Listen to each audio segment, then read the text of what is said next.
bringing you news, politics, and whatever else tickles my fancy. Welcome to the HoHo Show, and I'm your host, HoHo.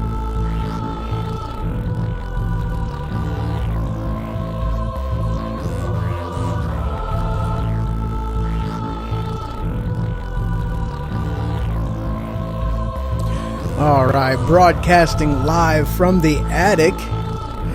You can check out my website, HoHoShow.com. You can follow me on Twitter. You can email me, HoHo@HoHoShow.com. You can check out my YouTube channel and find me on Facebook. So welcome to the HoHo Show, and as always, I am your host, HoHo. All right, I am joined today, special guest, host of the Machine Radio Show, Brandon Gatton. How you doing, sir? Hi. And yes, we were talking just before we started about him soiling himself. He has dirty britches now. We ate Chinese food. It's coming back to haunt me. Yeah. See what I did there? Yeah, I did. That was a good segue into today's topic. We are talking Ask ghosts. Ask ghosts. Well, sometimes they linger. You know, the little green smog that forms behind you sometimes, that happens. Well, that's why the paint's peeling in most of the walls where I go. Right, yeah. So, but no, today's topic, we're doing a Halloween special, talking about haunted Illinois. And we were going through the list actually just a little while ago, and we were actually kind of surprised on some of the places that weren't on there. Well, not only that, there's several places literally within, stone's throw of my own place of business where the Machine Radio Show is recorded at. Right, yeah. That has been known to be a little, I'm not going to say it's your show. Right. A little do-do-do-do-do-do-do. Well, do you have a bleeper? Hey, I do, actually. Hold on. All right, I'm just going to yell a word, and hopefully you can bleep it. Okay. Fuck. Try that again. Fuck. There is a subtle difference between our shows. I am wildly sarcastic and foul-mouthed. So hey, I'm foul-mouthed too. So I really don't give a shit. I may not do the vulgar content, but I will use vulgar language. It's like I don't know you anymore. What do you mean? What you talking about, Willis? What you talking about, Willis? No, I definitely use vulgar language. I really don't give two shits. All 7 of them. Well, I gave you one earlier. Which one? You said you don't give 2 shits. I already gave you one. Right, yeah, you did. You definitely dropped me a nice little present on there. You didn't flush it, right? I want to keep that for as long as I put possible. it in the tank anyway. Sweet. Is it kind of a Nessie? Or did it go like all the way into the water? No, it's an upper decker. It's an upper decker? Sweet. Oh, you left me one of those.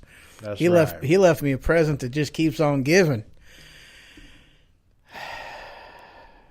See how he treats me? So, all right. Also, we do have the call-in number that I do have active. So, if you guys want to call in and be part of the show, that number is 217-917-4405. You can see that on the thingy that's right. Hold on. Let me find it with my finger.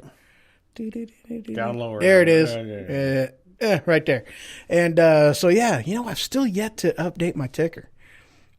Keep forgetting to do that. YouTube. Now, I actually have the HoHo Show that you can find it now, so that's cool. And also, this is getting streamed to it too. Yay! I'm so excited. All right, I'm a goober. All right, so anyway, public service announcement. If you turn your hand over, it almost feels like somebody else is doing it. Told you, it's your show. I can't say or do what normally I do on my show because it's a total different thing. I give you permission. It is okay. Well, see, he's known by many names, but see, on my show, he's known as Titties. Yes, I am. I am known by Titties. Allow me to demonstrate. You just copped a feel on me. Yes, I did. I feel violated. As you should. Maybe.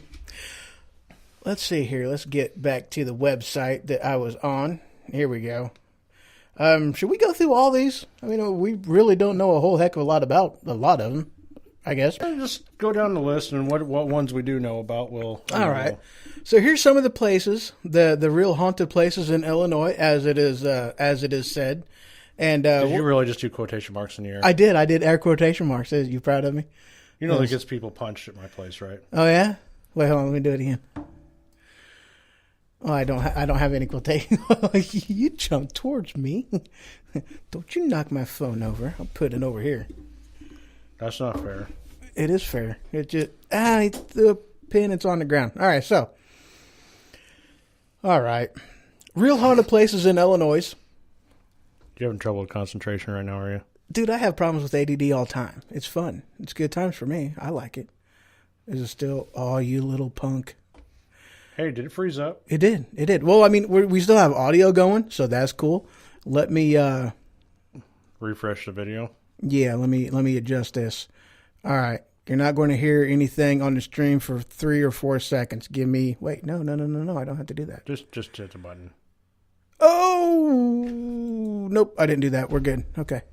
There we go. Oop, I got this. It'll take me a second. We'll be good. You know, I'm gonna commentary the photo that's up right now, though. What, that one or the other one? Yes, you're looking at me with those eyes like you want to. I don't know.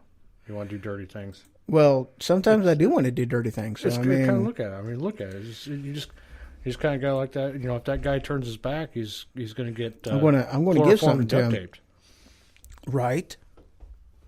There we go. Hey. We're back. Hey, I'm going to wave now. Yay. Okay. Whew, that was horrible. Yeah. Let's go back into that. And that ain't right. Yeah, there we go. All right. Okay, we're still going. All right, so Anna Bigsby's cave. Looks like that sounds dirty. It does sound dirty. It doesn't sound like a haunted place. It might be if you might be some sort of VD. It might be. But go ahead and tell us about it. All right, so it's located along a bluff in Hardin County. Is a cave connected to a dastardly deed, whatever that is. Known by many as Anna Bigsby's Cave, at this site, there has been reports of strange glowing lights. Ooh. Some that even move in and out of the trees. Some believe that it may be the ghost of Anna Bigsby still watching over the treasures that she hid so many years ago. Apparently that's in Hardin County. I don't know where that's at. I've never been there. Well, no, I've been to Hardin County, but I've never heard of the place. But they never said what the treasure was either. Right. Well, you think you'd give more... I don't know. I mean, is it... No. Did she hide her anal beads? She might have. I mean, it might have been like one of them eggs that you plant up in there and have good times with and see what happens. She got... Yeah. It could be, it could be a big rubber penis. But judging by the name and the location and stuff like that, it's probably before they used rubber. So I'm saying probably a wooden dildo. Wooden dildo? Did it have the spiral on it? Oh. Rib for her pleasure. That's right. Mm-mm. We have a phone call. We do? Oh, wow. Oh, holy crap. We don't know who that is. Should we answer it? Yeah, let's answer it. Let's see what happens. Let me get into... All right. Hey, Caller, how y'all doing? I'm good. How you doing? It's Fidel Castro. It is. I'm doing all right. Trucker Al, what is up? Nothing. Oh. Now talking to you. Cool. Seeing how you gonna give me a scaring tonight. How you doing, Fidel? Well, I can scare you. I mean, just look at my picture. That's for anybody. You can see it? Well, no, but you looking at my picture, that'd scare you. Oh, picture. Yeah. Yes. Yeah. There would be a picture. Hey, there's a haunted place up there in Peoria. Can he even hear me? Yeah, he can hear you. Yeah, you can hear Gatton, right? Yeah. Can you hear me now? Somewhat. You need to turn me up. Blackburn College. What about Blackburn? Carlinville. Oh, Anyway. I've heard of Blackburn College. Yeah, I didn't know that was actually a haunted place though. Yeah. That's cool. They get- that. Is that where they get the tours or something like that? Or you can get it for overnight? Yeah. You used to be able to get there and like take all your equipment and stay there all night and do your recordings and stuff like that. Oh, that's cool. That's cool. I hadn't heard any of that. I mean, I've heard of Blackburn College, but Well, offshoot, Blackburn College actually owns land right down by me. oh, really? Yeah. Cool. Yeah. Have you heard of anything Yeah. happening out there? I haven't. The missus has. You haven't been there? Where's the one you up there in Peoria? We'll put her on the line then. No, the only one I've been to has been. Uh-oh. She's starting to try to remember. Oh boy. Must be the Chinese.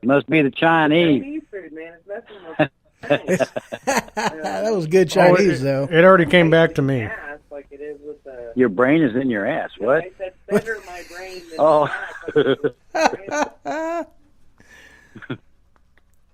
Can you hear Hey, me I on the got- radio? Oh yeah, I'm hearing you. No, on the radio too? Should be. You're unmuted and whatnot. So Yeah, you'd be on. Okay. hey, cool. Cool. She forgot. She can't remember. She's getting old. That happens. That happens. It's on the river. She knows that Well- much. It could be anywhere on the river. The whole 100 and 200 mile long river. Starts with an H. Hooker? What? That sounds like a toilet. That was Is that a good, right? toilet? No, that was me moving my arm. I did it slowly to make it go. Make it creak. You said something to start with Wow. an H. I think I can come up with this hooker. Harville? Hamill? I've done some ghost hunting when I lived in South Carolina. Well, we've been to a couple places down south in they're on to get to, and we had fun down there. How many different places? Me? Yeah. No, the other Al. About 5 or 6 places down in South Carolina. Oh, in South Carolina. Like mainly cool. mainly people's houses and stuff like that. We used to find orbs and stuff like that. We had all the equipment, night vision cameras, Yeah. the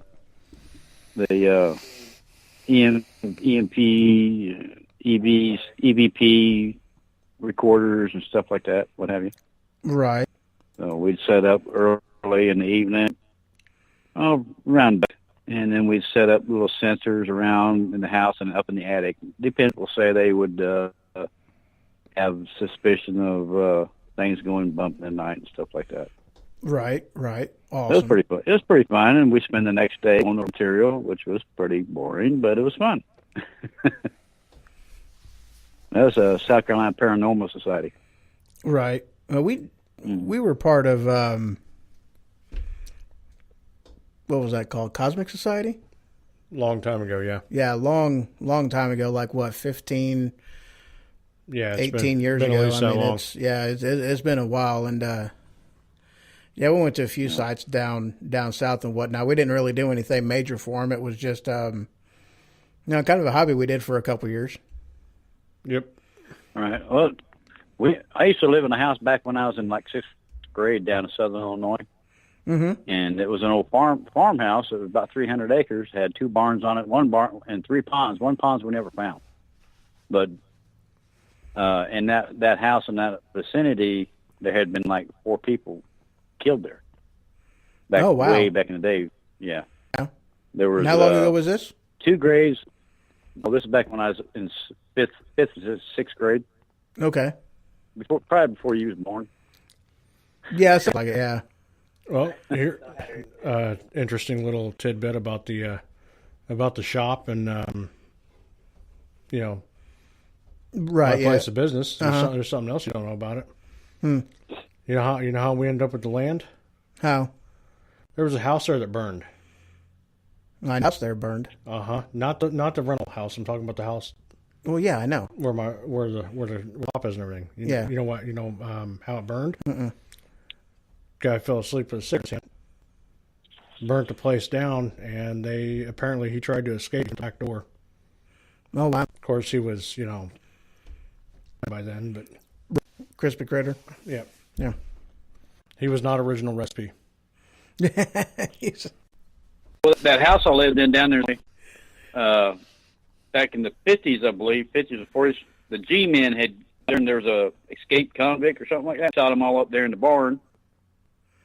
And then one of the ponds out back, the farmer was making a new pond, and the tractor rolled over on him.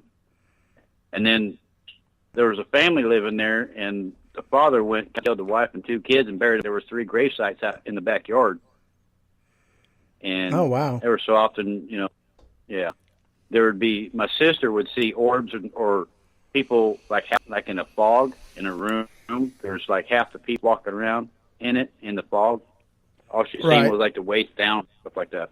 Yeah, it's pretty scary, being as we was all kind of young back then. But Right. and then my dad, he went out there and brought a dozer home and knocked down the barn, burned it down, and knocked down the graves. I said, everybody said you shouldn't have done that.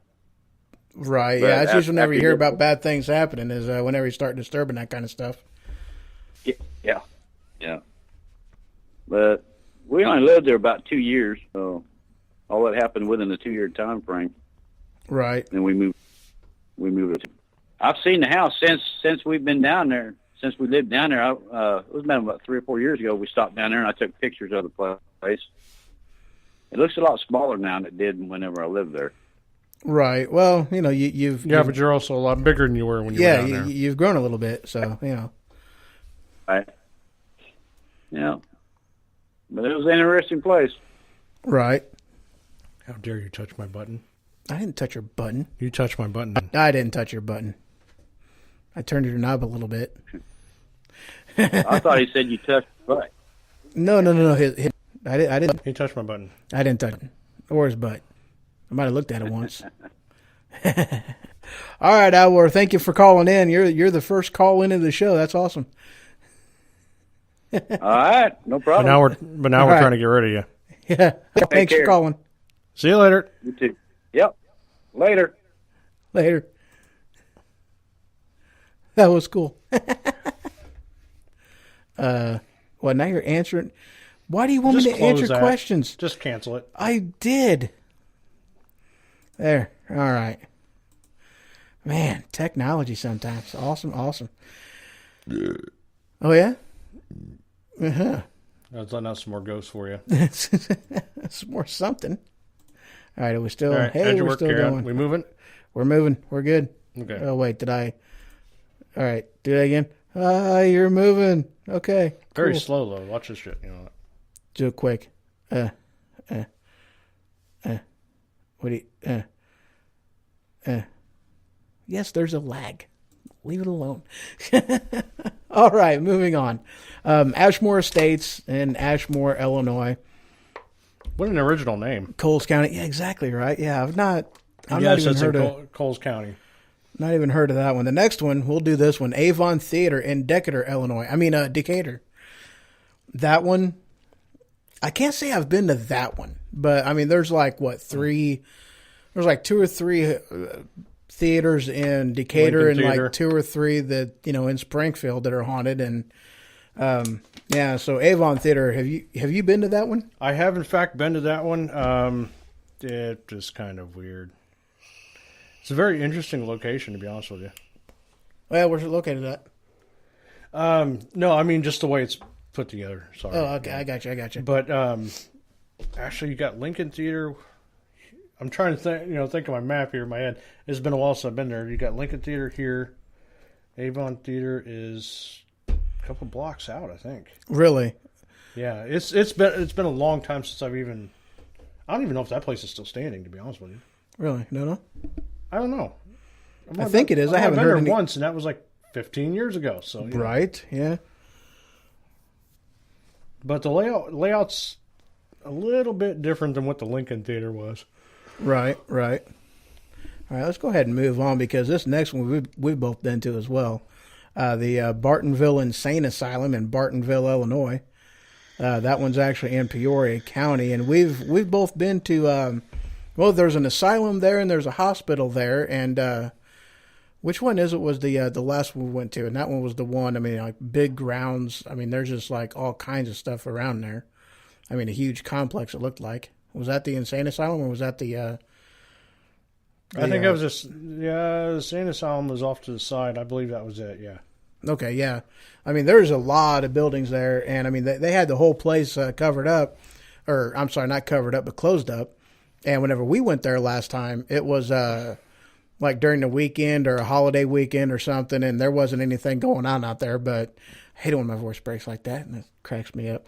But yeah, there wasn't anything going on there. So, it says that they do have it open to the public. They do. They do tours and everything now. Yeah.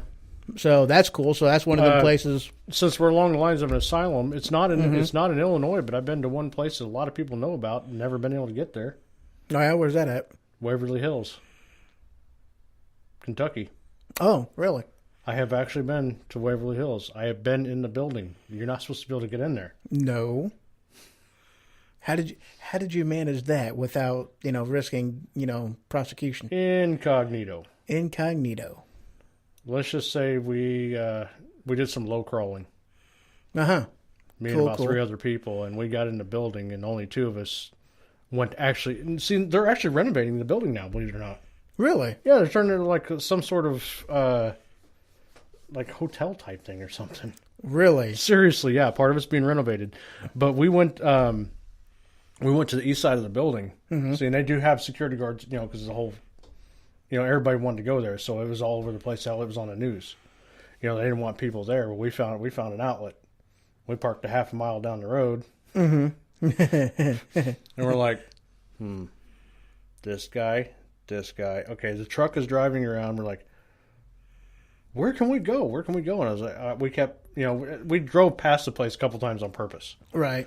Just kind of look, and it was like, the east side's the best bet. Me and another guy, and like we went and we crawled in through the area. We got into the side of the building, and like I said, 2 out of 3 of us actually went into certain areas. One of us, he needed to wear his brown pants. Apparently, he couldn't handle being there, so he just kind of hung out, which was stupid. But we went down into the medical section, the actual medical section. Went into the morgue. Right. Awesome. Oh, that would have been creepy. Well, the door to the actual, where the meat locker. Mm-hmm. I'm just going to put it that way. The meat locker. Might as well. That was actually barred off. Mm-hmm. But you could get down where the cistern was and stuff like that. Cool. It's very weird. I'm not going to lie to you. It was a very weird feeling being in there. Oh, I bet. We did, we bounced around to a couple of rooms, and there was some random stuff thrown throughout the place. There was a couple things left. Mm-hmm. There was a couple of the beds that had the straps on it. That's awesome. I've been in a couple hospitals, and with the morgues down in the basement. So I've been in a couple morgues that were shut down and whatnot, and haunted or not, they feel creepy. They definitely feel creepy. Yeah. Well, we were there. We were in the building for roughly about an hour. Right. Yeah. And of course, we really couldn't use very much in the way of flashlights because we didn't want to get caught. Yeah. So it was kind of, it was even creepier for us because we really couldn't see that much of where we were going. We were basically going glow stick style, trying to maneuver our way around with the light held at our chest, so we didn't let it shine out the windows or nothing like that. And after an hour, it was like, hey, this is really cool, but we got to go. Right. And it was just as difficult getting out as it was getting in. Yeah, but look it up. Waverly Hills Sanitarium. Waverly Hills Sanitarium. I'll definitely look that one up.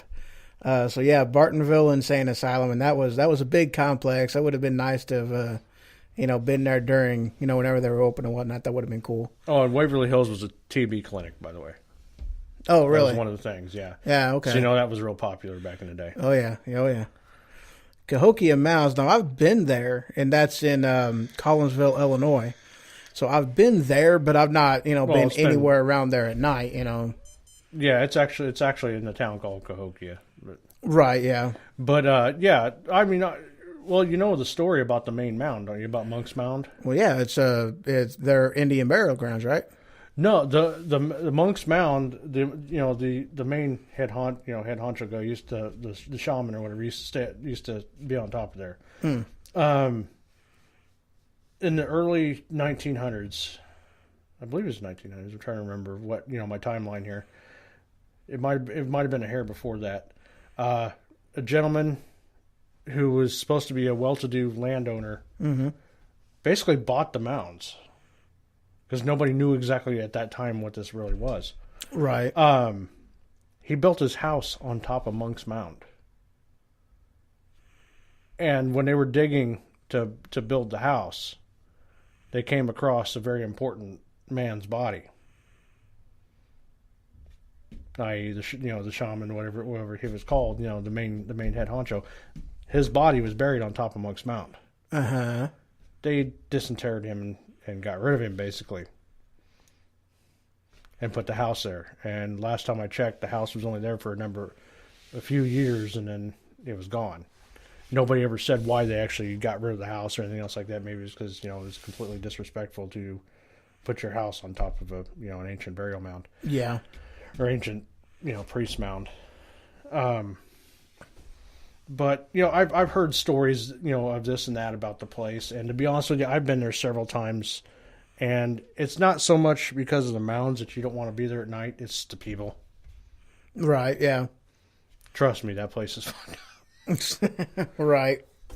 Yeah, because I've been there. It was a family thing I did back in the day. This was whenever I was married, so this goes back a while. But I went there, did the whole tour and whatnot because they got big old gift shop and whatnot thing like outside it somewhere. Or what are you talking about? What are you looking at? That requires walking. I didn't know you even walked. Oh yeah, I know how. Did you make it up the stairs? You didn't go up to the main mound, did you? Of course I did. Sure you did. You went up to the first set of stairs and said, "Nah, I'm done." This is not fat kid friendly. No, I was a little bit skinnier back then. A little bit. He's picking on me. See how he is? We're still moving. Sweet. Okay, so the next one now we've been here at night. Like it was one of them stupid things when we went down there. Huh? Yep, Cave in Rock. That's in Cave in Rock, Illinois. And yeah, we went down there. It was dark outside. There were stars out and everything. And we went. We were bored, so we went out hiking around down there. And yeah, we were down there for. Well, we went to Cave in Rock. We went to the Shawnee National. We went a little bit everywhere. We went all over that place. Yes, we did. We spent We ended up in Kentucky. Yes, we did. Twice. Yes. Yeah, that was like, we're in Kentucky. Well, the only thing we didn't do that day was we went to the cave, but we never took the ferry across the river. No, we didn't. Nope. That was a good time, though. Yeah. Yeah, we spent 5 days down there at a time. Yeah. Oh, we took some good pictures down there, too. The one where you jumping over the gorge. Well, at least it looked like he was jumping over a gorge. Yeah, it looks like I'm jumping over this massive, massive crack in these rocks. And actually, the crack was only about 10 feet wide, but in the picture, it looked like it might have been 30. Yeah, it looked huge. And I'm jumping. You got the whole, Nike just do it looking thing going. Yes, that was a good one. Yeah, but that was also the day that we got yelled at by a school teacher because he said we were going to be paraplegics by the end of the day. No, he was a scoutmaster. Yeah, he said we're going to be paraplegics by the end of the day because they're all up there with ropes, and they're teaching them how to rappel and stuff like that. And here I come, I'm right up the side of the thing going, "Hey, what's up?" Yeah, we go, him and I, we go up the side, and this wasn't like treacherous climbing. This wasn't nothing, And we went up, and then we got yelled at by him. We're like, all right, you know what? Screw you. We're going. And we went ahead and we went right back down. The same way we came up. And the whole time there was this kid that was, rappelling down, and he watched us go up. He didn't move the whole time we climbed up, and then the whole time we climbed back down. It didn't take us that long. It wasn't that. Yep. I don't even know. That was like what? Maybe, I don't even think that was 100 feet. That was No. like 50, maybe Yeah, but 40 or 50 feet. About the height of Hershey Towers. What it But was. see, I had about I had an opportune time because remember this was back in the day, and we had one of those little Instamatic cameras. We're on the side of the mountain, and I'm taking pictures of den mothers. You remember? I forgot about that. He's like, what are you doing? I'm like, yep. Click, den mother. Yeah, we spent a lot of time down there that week. Well, yeah, and should we even tell them about when we came back down and we went to this little area? Oh, yes. Yeah, go ahead and tell them the cave story. All right, so This has nothing to do with hauntings, by the way. yeah, this is nothing haunting. This is just one of them. Oh man, them spiders, them are scary. So we go into this small little cave type of thing. It wasn't very big. I mean, he squeezes his butt in there, and I'm behind him going through too. And we're in it, and then we finally got deep enough to the point where we couldn't see without a flashlight. So he turned the flashlight on. He shines the light onto the wall. On the wall, he sees this big freaking spider that was clear. Yeah, it was transparent, and there was lots of them, but this one I was especially fixated on because it was about the size of my hand. He was huge, and the little sumbitch had arthritis. And we know he had arthritis because when he jumped at us from the wall, and you could hear all his legs snapping as they popped whenever they jumped. And you know what? Fat Boy ran fast that day. Fat Boy became Usain Bolt in about 4 seconds flat because he knew I was going to run his ass over if he didn't get out of there. Fat Boy ran. He got skinny, too, suddenly. I did. I somehow, tunnel. and I did it quickly. I was proud of myself. I did that. I moved out of there quick. Well, and then we decided we wanted rocks that weren't touched by human hands, so I crawled in this little tunnel and found out that, wearing bib overalls is a real bad idea. Right. Because I got stuck and somebody had to grab me by my feet and drag me out of the tunnel. Yes. And then of course, that night there was an incident at the campground where somebody needed to park their camper, and we had the only flat spot. It was a gentleman, his wife, and his daughter in a wheel, and his gentleman was in a wheelchair. He was in a wheelchair. Yeah. We had a good time with them only because I was trying to bang his daughter. She was cute. She was very cute, and she was very smitten on me. We just couldn't get dear old dad or mom away long enough. They didn't want to go away. They didn't want you guys to go get firewood, and they didn't want to go to bed. Like, what the hell? Yeah, I tried. I offered her to, I said, hey, if you want a real comfortable spot to sleep, we got a really nice tent right here. I tried that, and then I was like, we should go get some firewood over here on the other side of the street. I tried that too, and then Dad's like, no, she's not going nowhere with you. I'm like, oh, come on. I gave you a parking space, so the least you can do is let me have your daughter's booty. Right. Some people just don't know how to show gratitude, It's just, what the hell? Hey, I was even happy about his wife. I mean, she was kind of cute too. She was too, actually. She definitely got her looks from her mama. But that was not a den mother shot. But no, I was out of film at that time. Yeah. Yeah, we were. Yeah, I was out of film at that time. Let's see the next one. Moving on. No, we're going to take a quick break right quick. Where are we at? Let me see where we're at. Dadgummit. We are right here. Oh, yeah. Okay, cool. All right, so we're going to take a quick break. Where am I at? No, that's the wrong. Nope, that was the right button. Sweet. All right. Couple minutes. We'll be right back.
You know, you always do that after I switch scenes to where it's heard. All right, guys. We are broadcasting live from the attic. Welcome back to the HoHo Show. Just couldn't help yourself, could you? Nope. Hey, at least I didn't ask you to eat the Jisket. This, no. We will not go into that one. We will not go into show. the Jisket. No. But right. you know, if you want to know what a Jisket is, just call the show. This. No. Yeah, all right. Yeah, go ahead. Call the show. Wow. All right. So, the next one, Chesterville Witch's Grave in Arcola. I've never been to this one either. Never heard of it. Yeah, me neither. Yeah, we'll go ahead and move on.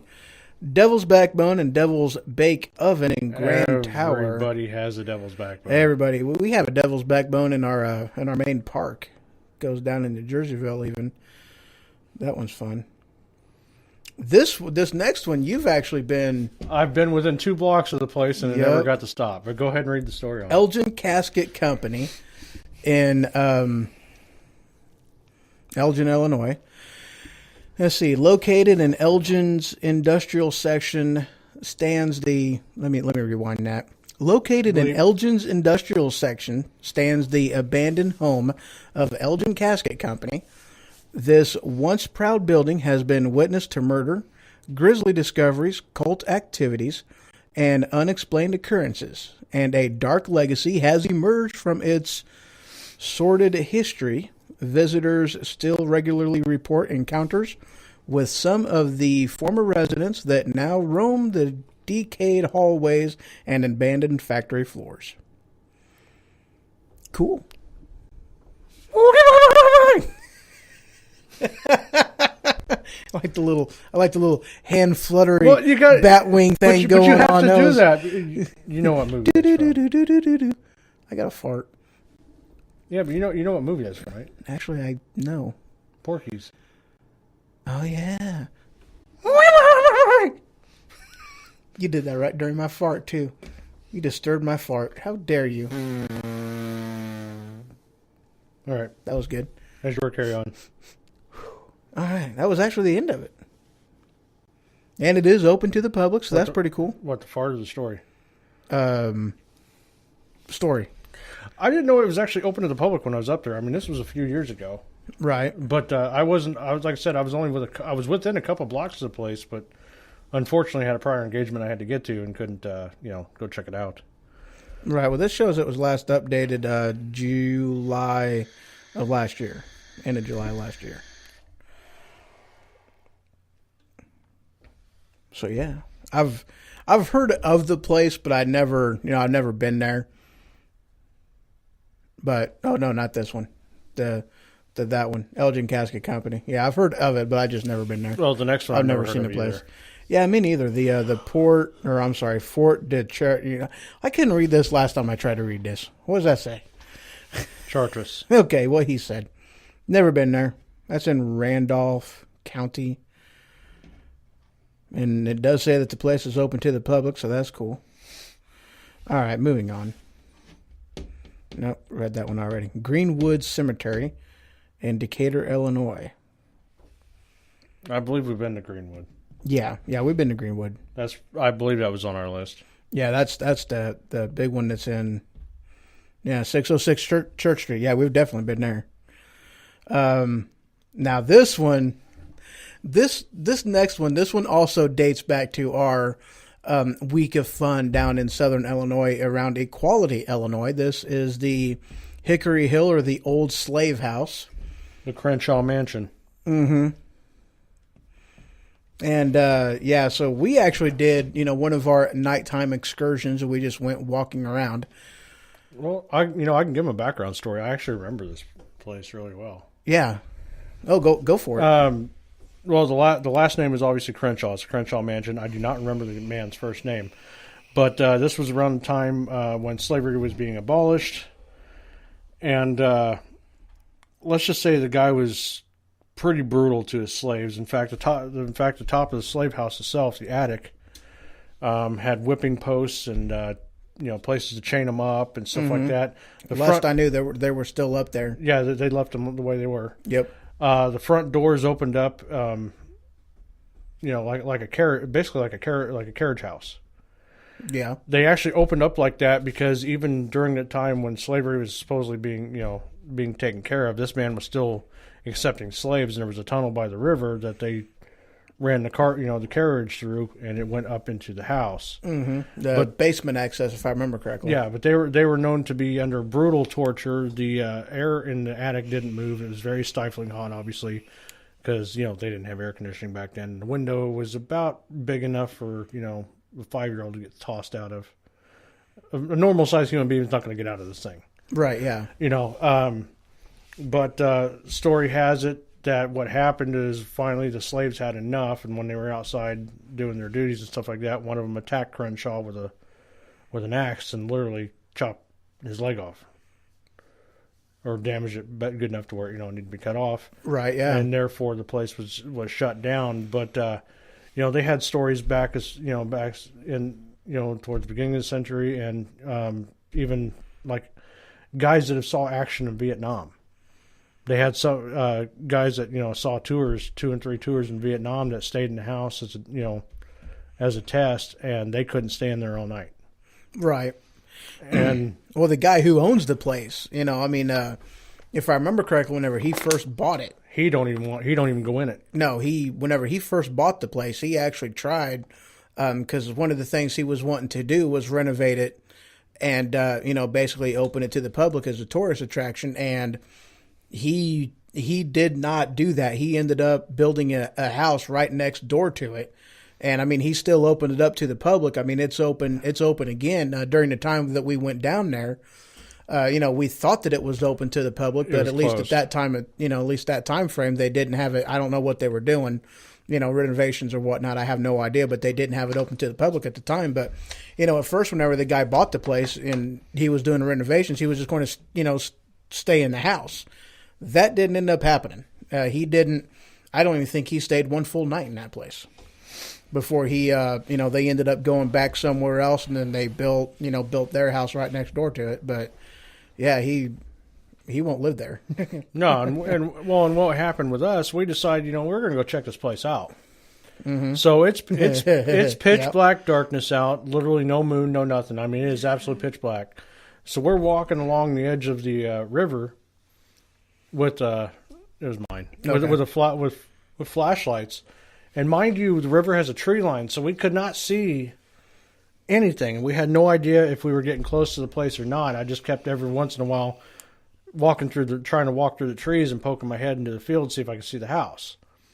Well, I'm assuming about fuck off. Somebody's trying to text me. It's driving me nuts.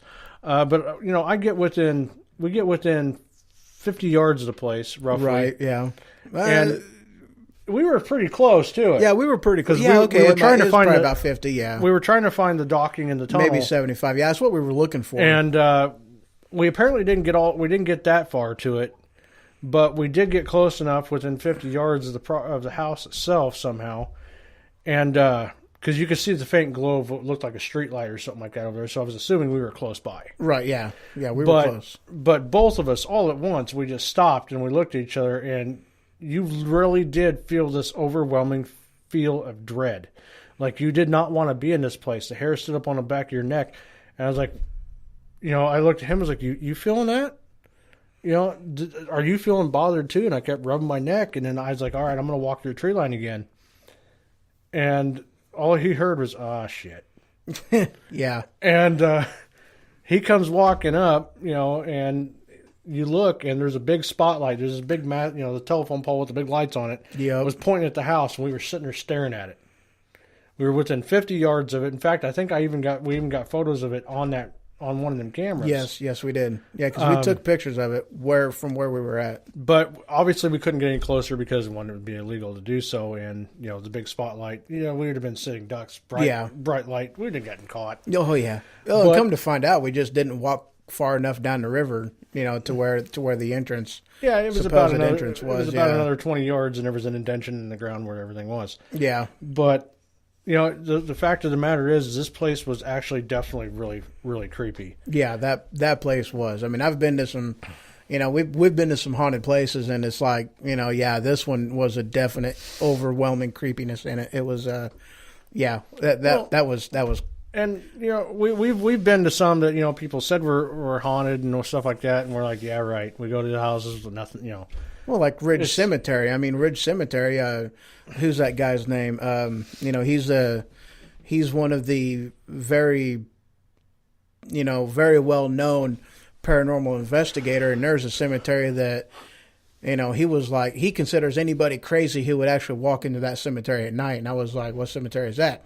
You know, Ridge Cemetery on top of Tower Hill. Yeah. And it's like, dude, that one's like, I was like, I've been there. You know, now the weirdest thing that happened to me when I was at that cemetery was the stinking squirrels throwing walnuts at us. Yeah. Well, and that was horseshit. We walk inside the gates of the cemetery, nothing. They stopped throwing stuff at us. Walk back out, and they're throwing stuff at us. Like, oh, that was just, we were so ticked at them stinking squirrels. Like, would you guys leave us alone? Yeah, what's going on here? But then again, this is the same man, this well-to-do guy that, you know, does all the haunted stuff. He also said, well, there was another cemetery that he would never step foot in. I'm like, he was. Said, I got family members buried in that one. I sat there on the bench and you know, and drank whiskey. Mm-hmm. It's like, yep. It's really not that bad. It's like, it is kind of freaky, but it's. Well, and there has been, and there is paranormal activity out there, but it wasn't enough to make me go, oh, you know, and run away from it. Well, and that one that we're talking about, Cemetery X, I'm not going to use the actual name of it, but Cemetery X, what are you wanting to? No, do you remember what we did one night to a bunch of kids? Uh-huh. Oh, that was so much fun. Oh, my God. We found out in our town, because this is actually a thing, you know, in a small town, you find a haunted spot, everybody wants to know where it's at, and everybody wants to go. Mm-hmm. We found out that this group of kids was going out there. We parked about a half mile down the road, hit our vehicles. We hit our vehicle between some trees into an entrance of a field entrance. We went above and beyond hiding the car. We walked like 3/4 of a mile to get back up to where we were. Uh-huh. One of us hid in the back of the very back of the cemetery, which was, you know, like gravestones from the 1830s. Mm-hmm. You know, it was the old quarter of the graveyard. And then one of us laid flat down in the field in camo with a bunch of bottles of Works. Yep. And so, you know, these kids pull up, and I'm throwing them the balls of, you know, aluminum foil into the bottles and shaking them up and rolling them all over the field. And Numbnuticus here is down in the old quarter. And if that thing goes off one more time, I'm going to toss it against the wall. And you know, these kids come up and they're getting out of the car and like, no, you could hear them talking because this area is just wide open, so you can hear everything. And they're talking low, and we can understand every word that's coming out of their mouth too. Yeah, a couple of them like, no, I don't want to go in. I don't want to go in. I don't want to go in. And like, one of them's like, oh, stop being a pussy. Let's go to the old quarter. So they're actually getting close to him. He's in the very corner. They can't see him. It's pitch black. One of them had a flashlight, and I'm like, oh, they're going to flag him. They're going to flag him. So I'm shaking the bottles as fast as I can, and rolling them all over the field. And then all of a sudden, all at once, Captain Conundrum here decides to howl. This wasn't just a howl, though. I mean, this was a blood-curdling scream that went into a howl. I was very proud of myself. It actually sounded pretty damn good. Yep. And so here they come running, and they get almost to their car, which, by the way, I had plenty of time. I should have done it. They left their keys in the car. The cars were running. Oh, that would have been I should have awesome. ran out and grabbed their keys and ran back into the field and laid back down. Uh-huh. You would have. You would have had plenty of time to do that. But I didn't. No. But the funny thing was they jump in their car. We already know where they're going to the next stop. We already know which place they're going. So we start. We had two of our friends already down there. Mm-hmm. And which is hilarious because they started a small fire in this place and everything else like that. It was this classic. Place was yeah. But they get to their cars, they're getting ready to pull out, and all at once those bottles start going off. It's like boom, boom, boom, boom, and they're all like, "Oh, we gotta go, man!" So they're taking off, and I'm like, so I'm running. You know, here I am one. I at the time was a fast runner, so I am literally. They had to have seen me because I took off running across this field. You know, I mean, Jesse Owens would have Dead been proud sprint. of me. I was gone. Sprint, yep. And I'm running to get to my truck because I was going to drive the truck back through the field and pick him up. Well, the car takes the wrong way. Instead of taking the right to go to the place we were going, they took a left. I was like, oh, we got time. Oh yeah, we had so much time. So I got the truck. I got the big black bastard, the Blazer. Yep. And we picked everybody up. We go down there. We hide the truck again. We get inside the cabin. I'm on top of the cabin. Him and you and Pup was in the yeah. And it was that one Justin kid was with him because they were the two that started the fire. Yeah, they're to the start of the fire. And he had like bottles of rubbing alcohol or something on him. And when the fire was going, he popped the cap on him. When those kids started to walk up, he threw it in the fire, and this big flame shoot out the door. Oh. And I'm on the cabin, and by the way, there's a chimney that runs up the side. Well, there's a hole in the chimney, so when they threw it in there, you just see where I'm going with this. I saw the flames, and I'm like, the fuck was that? And the whole time these kids are like, oh, we gotta go. Oh, and the funny thing, one of the funny parts about that too was, I mean, I have like at the window, okay, you've got like the door that's right in the middle, and then you got a window and then a window. So I mean, it looks like nose and two eyes, perfectly square building. So when it lit up. And so, but like my head is poking up at the window, like just the neck and the head. And then he's doing the same thing in the other window. So when that flames light up, it looks like two freaking eyeballs are looking out at you. And they were all terrified as hell because they couldn't really notice that was a person there. They just seen what looked like eyeballs looking at them. Oh, funnier than hell. Yeah, oh, man, that was so hilarious. What's worse is the story doesn't end there. We go back to town and we go up to the local hangout and they're all up there talking about it. And I was like, have you got, and I'm sitting there screwing with them. Everybody's laughing but me because I'm the one that's keeping a straight face. I'm like, really? So you guys went out there, huh? I didn't keep a straight face very well at all. So did you guys hear the howling and stuff like that? I mean, I've heard that before. I've heard the howling and the screaming and stuff like that. William's like, yeah, dude, it freaked us out, so he ran. I was like, yeah, but did you hear like, he's like, yeah, it sounded like explosions when we were leaving. I'm like, really? And the whole time they're laughing, I'm like, uh-huh. And they're like, and yeah, and then we went down to the old cabin and stuff like that, and we get almost to the door, and all of a sudden this big flame shoots out, and and I'm like, uh-huh, yeah, okay. We let them go on for a few minutes, and then get through their freak out. And we're like, hey, by the way, he howled, I threw the bombs, this guy threw rubbing alcohol in the fire, and the faces you saw was us two idiots hiding behind the cabin. They were so mad at us. Oh my God. Yeah, but you know what? They never went out there again. No, they didn't. No, I never heard of them going out there again after that. Oh, that was so funny. That was so funny. Yeah, it was a good night. That was an amazing night. Yeah, so we had a lot of fun. And the sad thing is, like the cemetery that we're talking about, that cemetery is still there. The cabin is gone. Yeah, they replaced the Witch's Bridge, which is not in here, but that's a haunted bridge, and oh my God, that was a weird night too. Well, I got one for you along the lines. Remember the old bridges by the dump? The old bridge that was by the dump before they knocked out. Yes. Down there in the bottoms. Yes. See, I was 17 years old, and I'd always heard stories about that area, and rightfully so. People that live down there now still say they occasionally hear things that aren't can't be explained. Mm-hmm. But one night I was going through the country. I went to Tovey, out past Kincaid. Yeah. To drop a girlfriend of mine off. And I was coming back home. I was like, I'm going to take country. And I'm driving through, and that bridge, it had the old wooden slats and everything. It was very rickety.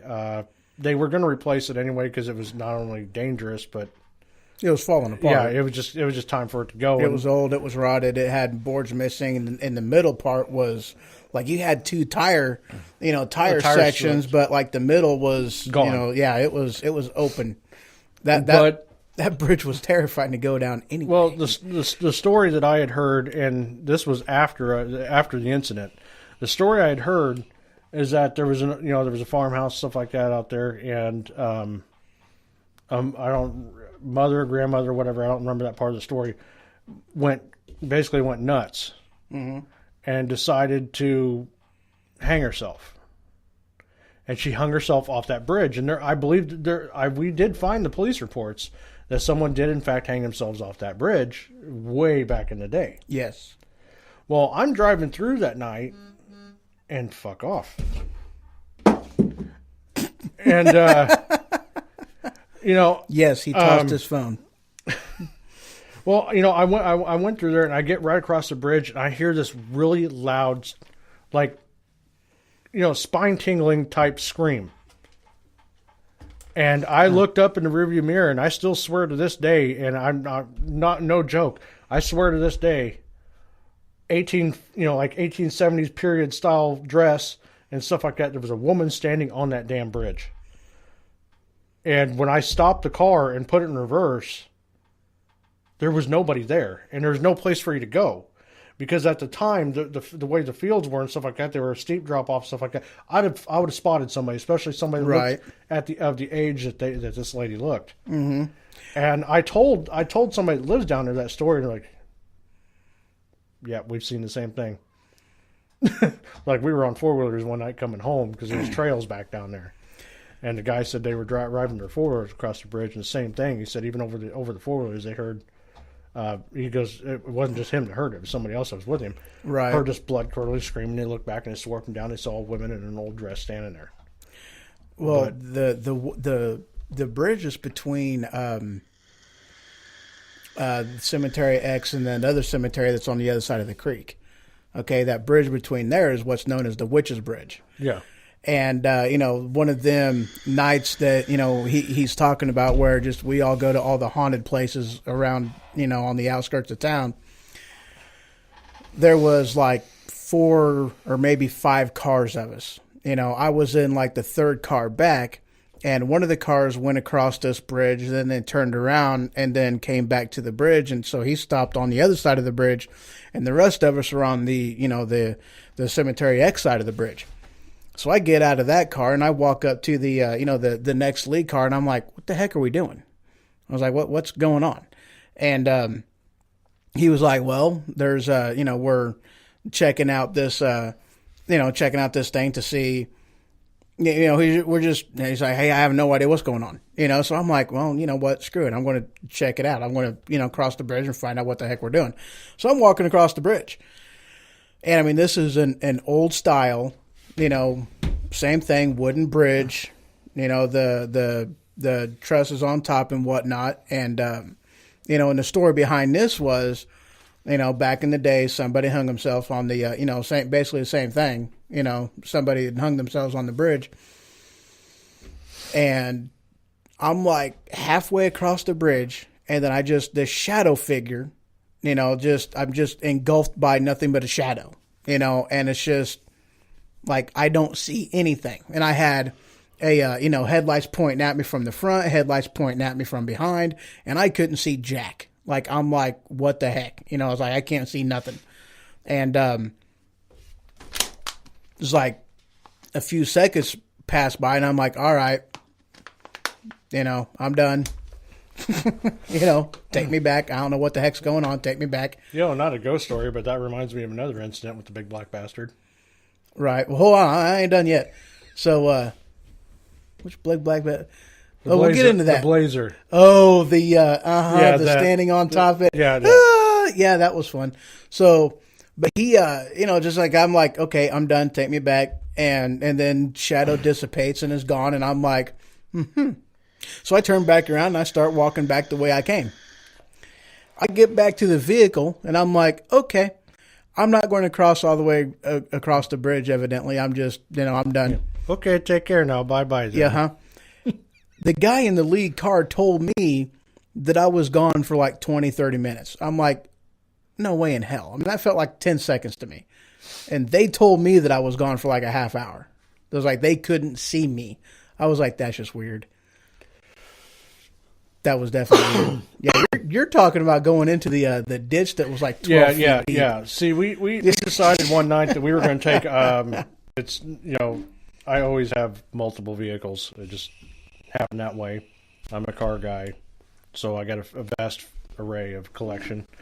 But one night we decided we're going to go out cruising through the country, and it is very, very, very. Hey, there I am. Hey, baby. Really, you going to rub your nip nips? Yes, I just called them nip nips. I touched myself. But yeah. Anyhow, and I'm going to start it like this. I'm telling you right now, if there is such thing as guardian angels, mine hates me. Oh, you give him a workout. Because, yeah, him or her, whoever it is, because, I've done some really ignorant shit. But this one particular incident, that son of a bitch. But I don't even know who it is. It's some person asking about a car. I'm busy. But, we're driving through the country, and it is extremely foggy out. And somebody else was driving one of my other cars, which is a very small car that's very, very bellied out on the ground. It has no height to it. I mean, if there's vehicle limbo, I'm going to win because the car's so low to the ground. But I'm in what we call it's the big black bastard. Yep. It was actually a little Blazer. It was an S10 Blazer, but it was monstrous. It was jacked up. It was monstrous. It was probably the biggest S10 Blazer you ever saw. It was. But I'm driving it, and I'm trying to keep up with a sports car, and mind you, I never wear a seatbelt. I figured if I'm going to go, I don't want to know about it. So I'm wearing, the only time I actually wear a seatbelt is when I know I'm going to do something stupid. I should be wearing it all the time. Yeah, you should be wearing one all the time. I decided to wear it that night, and every time they went over a hill, the taillights would disappear on the car. Right. So I was like, okay, we're running. I mean, this truck is not designed to go over 75 miles an hour. So I'm just. You're almost going airborne whenever you're going over them flat dips. Footing it. And this thing is going all over the place because they had big mud tires, you name it. Yeah, I've been in the vehicle with you driving, on the back country roads, right? Because we knew all the country roads back here very well. Yeah. We spent a lot of time driving all back in there. But this one we didn't really know. Yeah, this one we didn't. And, I didn't know, we overhill, lost taillights, overhill, lost taillights. After 3 or 4 times like this, apparently there's a very sharp, abrupt right angle turn. And mind you, I am in a truck that's, big mud tires, you name it. So I'm running over 75 miles an hour, which the truck's absolute top speed is about 78. So I'm really hauling ass in this thing. You're pretty well buried, screaming motor. And I kid you not, and they came back to look for me. I didn't know that after the last hill that was that right-hand turn. I'm going completely straight, and I look, and I had enough time. I don't remember turning the steering wheel. I remember somehow or another we went and looked up at the tracks. I managed to miss a telephone pole head on, and then I managed to smash into this basically this abutment so hard that my seatbelt literally didn't slow me down. And right. I hit my head. There was actually an indentation, in the truck from my face. It basically knocked me out cold for a couple seconds. I woke up fighting this truck in this big ditch. And for anybody that has a 4-wheel drive vehicle, the death nail is when you lose a tire. Yes. My tire goes, ooh, that's a good one. My tire goes flat and sucks up a bunch of water. And mind you, like I said, this is a lifted vehicle. This is the biggest S10 you've ever seen. It had 36-inch super swampers on it, and it had like a combined almost 10, 12 inches of freaking lift.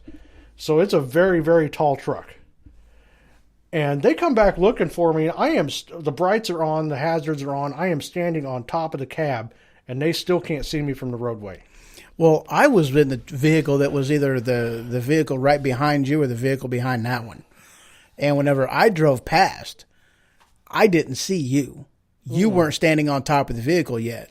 Because I had driven past you, and then it was the lead car that was like, wait a second, we're missing somebody. And that's whenever they turned around and tried to find you. But I had already passed you. I don't smell that one. I don't want it over here, though. Don't be blowing it over here. Well, did you? Well, and the funny, the funny thing is, there was no damage to my vehicle at all. Yeah, this thing plowed into a hill. It should have, by all rights, had the front end straight up in the air. I mean, there should have been nothing left of this truck. No, and even with a tire that just got suction cupped into mud and was filled full of mud and water, I still almost drove that thing out. That's how badass this thing was. And I mean, the mud was up to the doors. I couldn't even open them. Yeah, because you climbed out through the windows to get out of the truck. Yeah. We get this thing on the road, and the only damage that happened that night was we were sitting there trying to put the tire on and decided to fall off the jack, so I punched it and put a dent in the fender. But, like I said, if you want to talk about paranormal stuff like that, which is what we are, if there is, in fact, a guardian angel, I really would like to meet them somehow and be like, hey, dude, thank you. Because that's not the first time. I mean, literally within a couple miles of that spot, a few years ago in Red, when I did the spin out. Oh, yeah. Don't buy uniroyal tires. Just going to put that out there. I took my race tires off my car. It was getting ready for winter. I threw you were winterizing it. Yep, I threw a brand new set of uniroyals on it, and I hadn't seen a family member in 4 years, so he was a town over. I'm on my way. So I'm tooling along, a county highway at, any cops that are listening, you didn't hear this. Put your fingers in your ears. 120 miles an hour. I am booking down this road like nobody's business, and all of a sudden I feel the car shudder. Just a quick shudder. I'm like, okay, something's about to go wrong. I need to slow down. And this is where the guardian angel had to come in. Because I got that car slowed down to about 85 miles an hour, and the rear tire exploded, wrapping the tire around the drive shaft. Mm-hmm. Stops that engine dead, and I somehow managed to spin and make X's in the center of the road. And this is a crowned road with a farmer's ditch on one side, telephone poles on the other. Yes. I made it all the way down this thing for an 1/8 mile spinning. I missed a mailbox, which apparently was black wall pipe buried in the ground. Yes, it was. I know what. Yeah, a telephone pole, and landed in a rock garden. And to be honest with you, I'm gonna back that up a little bit.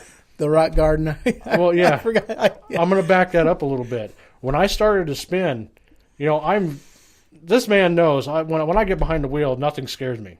No, I am fearless behind the wheel because I trust my machine. If you can't trust your machine, you shouldn't be behind it doing stupid stuff in the first place. Yeah. And I build mine by hand, so I have to trust it. Mm-hmm. Well, you know what you put into it, and you know what it's capable of. Exactly.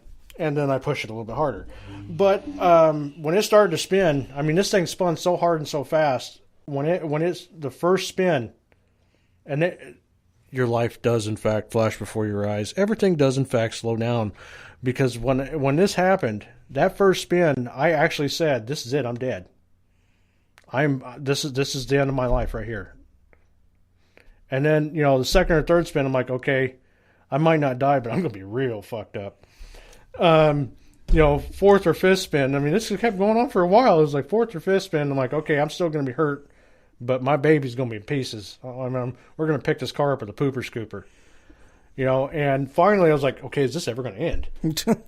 Right. And needless to say, like I said, it comes to rest in the ditch. In the rock garden. I had 3 out of 4 tires were exploded. Yeah. 2 rear ones were in pieces, and they were wrapped around the drive shafts. And I still managed to break away the rubber, and I drove that car out of the ditch and drove it onto the road to have it come picked up. Well, apparently people have crashed in this poor man's field several times, because his grandson spotted my car in a ditch, and he called his grandfather, and his grandfather said, "Tell that son of a bitch to get that car out of there before I get home, or there won't be a car left." Because apparently a bunch of drunks come from the bar down the road and crash in his yard. Well, this man pulls up, and he looks at me, and he sees I'm wearing a Marines t-shirt and stuff like that. He saw the Marine Corps license plates, and he goes, "You're not drunk, are you?" I'm like, "Not till tonight. Not till after what happened here." And he goes, "Yeah, point taken." And I actually became good friends with the guy, and he called me back like 2 weeks later, and he goes, "Hey, I got something for you." I go back out to his farm in the same car, by the way. And I'll finish the story on what happened after the wreck, after I do this, because I already went past it. But I go out there, and he hands me a rock, and it's got a whole bunch of red paint on it. I'm like, "What's this?" He goes, "I found this 120 yards in my field." He goes, I was like, "Oh, wow," because my bumper must have curled under, and like a slingshot, shot a rock the size of a basketball into this field. Wow. So he still got that rock. If you drive by there still this day, there's a rock sitting in the front. It's got red paint on it. He put it back. That is awesome. But see, I called my wife right as the car stopped, and I got out of the car, and I went, did the okay, junk's still there, face is still there, okay, there's no damage to me, I'm okay. Right. And you figured I'd be mad because this car is my absolute baby. Uh-huh. I wasn't mad at all. I got out of the car and I started laughing. And I'm on the phone with my wife, and I was like, tell Zach to bring the race trailer, unload the race car, come get my street car. She's like, what happened? I said, I've been in an accident. I'm fine. And I told her what happened. She goes, well, what have we learned? I said, nothing. If I had the race tires on, I'd come out here and try it again. She was like, you are fucking crazy. Well, I told her, I said, that was better than Six Flags, man. I mean, that was a hell of a ride. But, the whole time Well, that's what you said to the guy that owned the property that you wrecked. That's what you said to him, and he was like, "You're knucking futs." Well, and I've had this conversation with several people, and they're like, "Of course, well, what have you learned?" It's like same thing I told my wife. Nothing.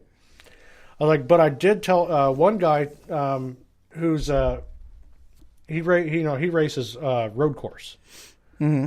and I sent him the pictures, the X's in the road and stuff like that, and he goes, "Where did you learn how to drive like that?" I'm like, "What do you mean?" He's like, you didn't try to saw at the wheel? You didn't try to turn that car? I'm like, no. I was like, I knew to keep the wheel straight and lock it. I had a better chance of not rolling over. He goes, exactly. Where'd you learn that? I'm like, I don't know. I just knew it. And, once again, guardian angel, I'm saying, okay, how did I miss all this stuff? Spin this far and not get myself cut in half. Yeah. So, to me, that's another paranormal thing is, the whole guardian angel theory. Because whoever it is, they're usually got their hands like, oh shit, he's out again. He's in his car. He's driving. We are screwed.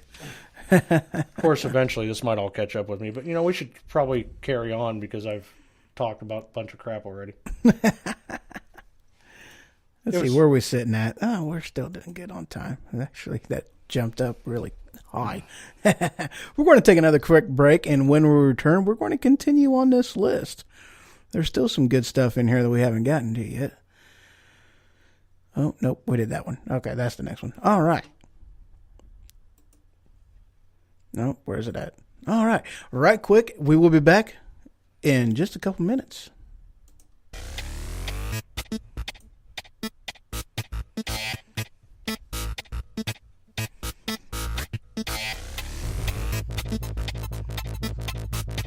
I'm such a goober.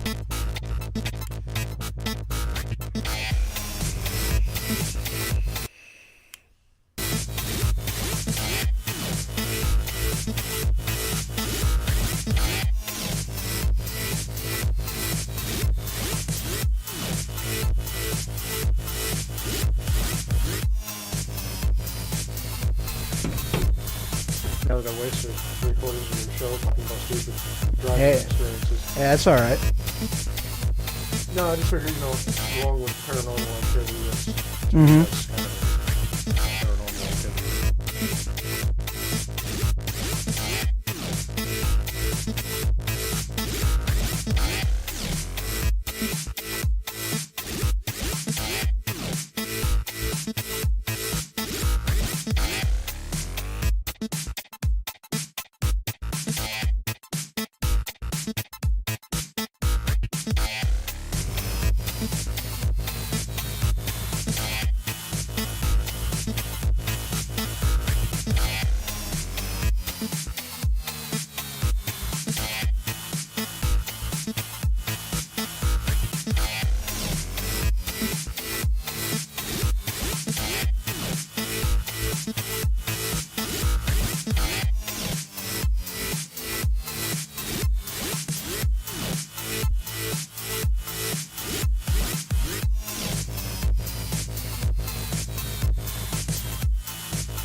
All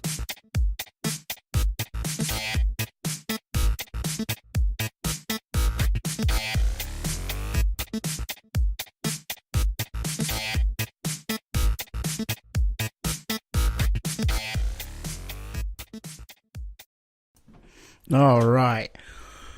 Welcome back, broadcasting live on the HoHO Show in the attic, and you have returned. Yay!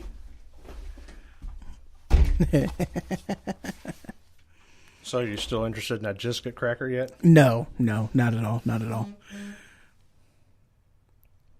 Hooker.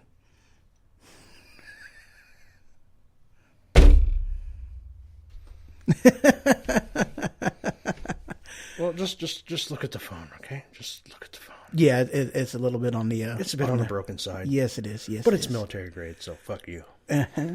I like the actives. I do like the actives. They By the do way, pretty good. By the way, not an iPhone. Exactly. Wait. Oh, not an iPhone. Dude, that was one thing that was so funny. I never laughed so hard in my life. This was when they did, I think, the Samsung Galaxy S5. Whenever Apple sued Samsung for using their technology, whatever, to make the phone. And actually, it was the exact opposite. Android technology, iPhone. In an iPhone, yeah, which that's what they're doing with the iPhone 10s. I mean, those things are, very much knocking on, Android's door on as far as how they, their functionality and different things like that. It's very, but, Apple was suing Android or suing Samsung, and Samsung sent to the Apple facility like 4 dump trucks full of nickels to pay the fine. Apple said, "Oh, hell no. No.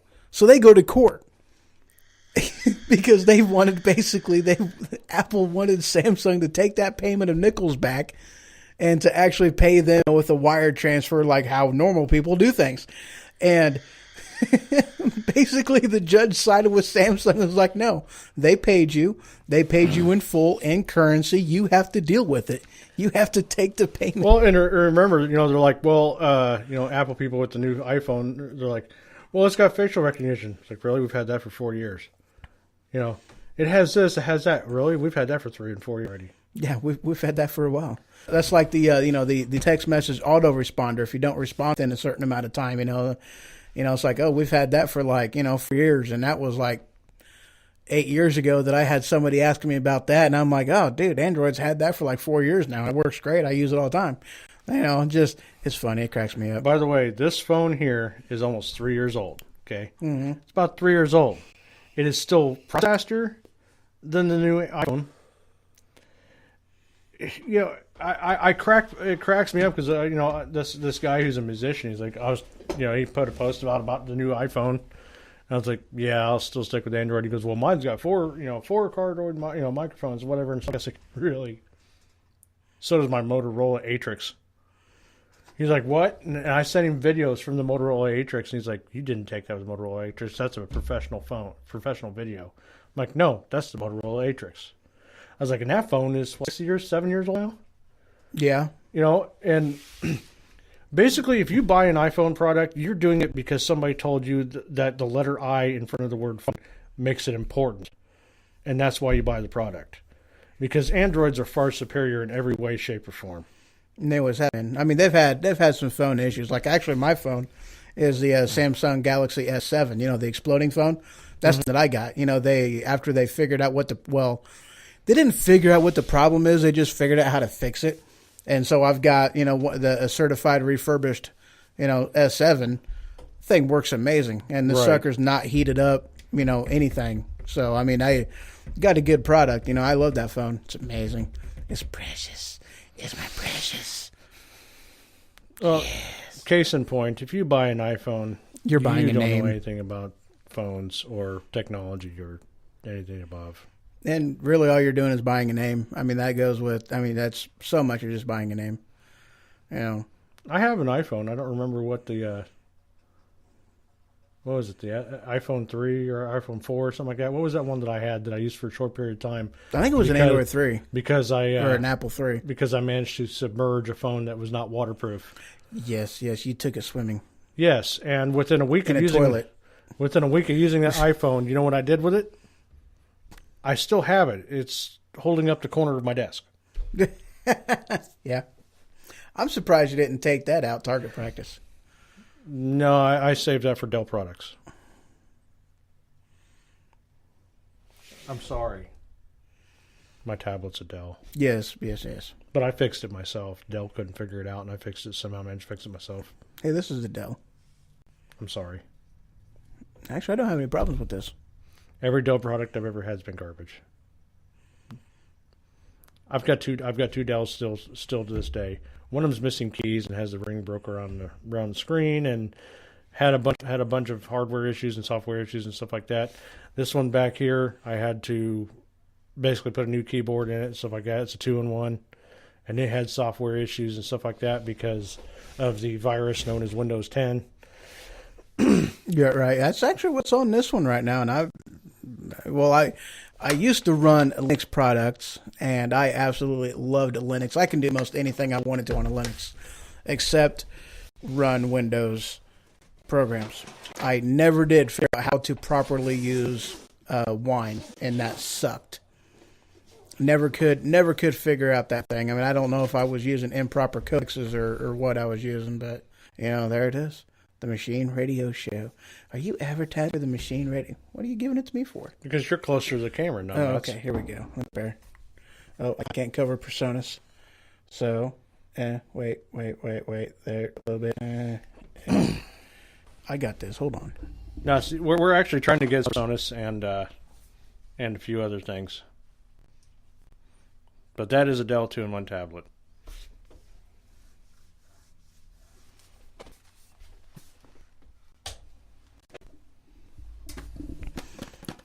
Now we've sent. In case you guys haven't figured it out yet, I'm weird.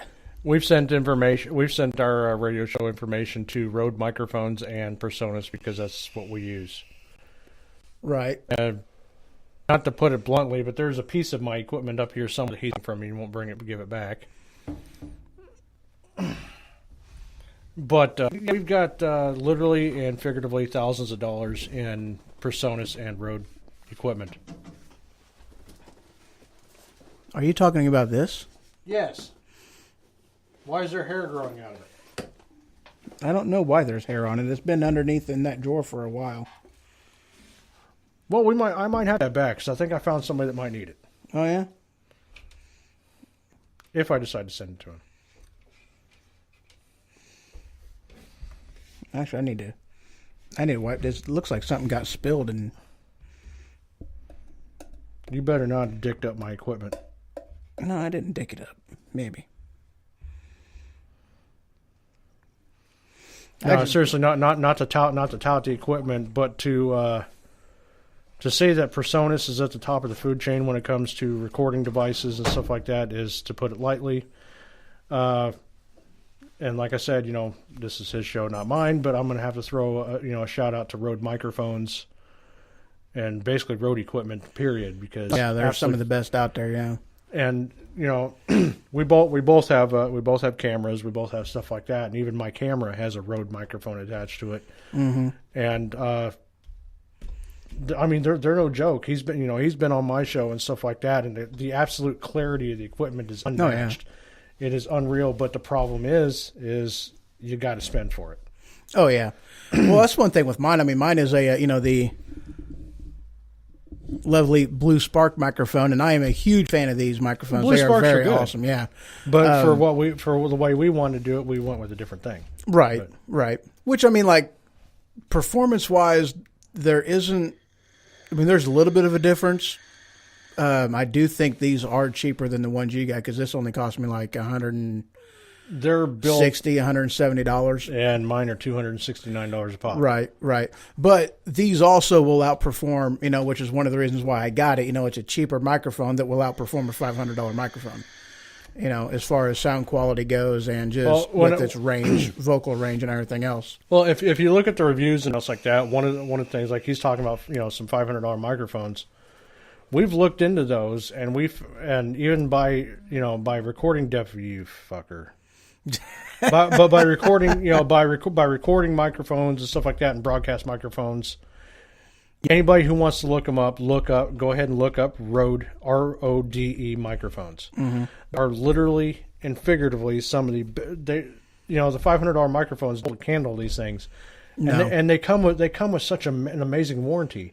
You know, your average microphone, even these included, because I've looked yours up before. The max warranty that they have is about a year. 2 years. Actually, on these, I have no idea because I didn't even look at the I believe the one that you're using right there has a 2-year warranty. Well, mine has a 2-year warranty unless you register it. Then it has a 10-year warranty. Right. See, I don't even know what the warranty is on this one. I didn't even look it up.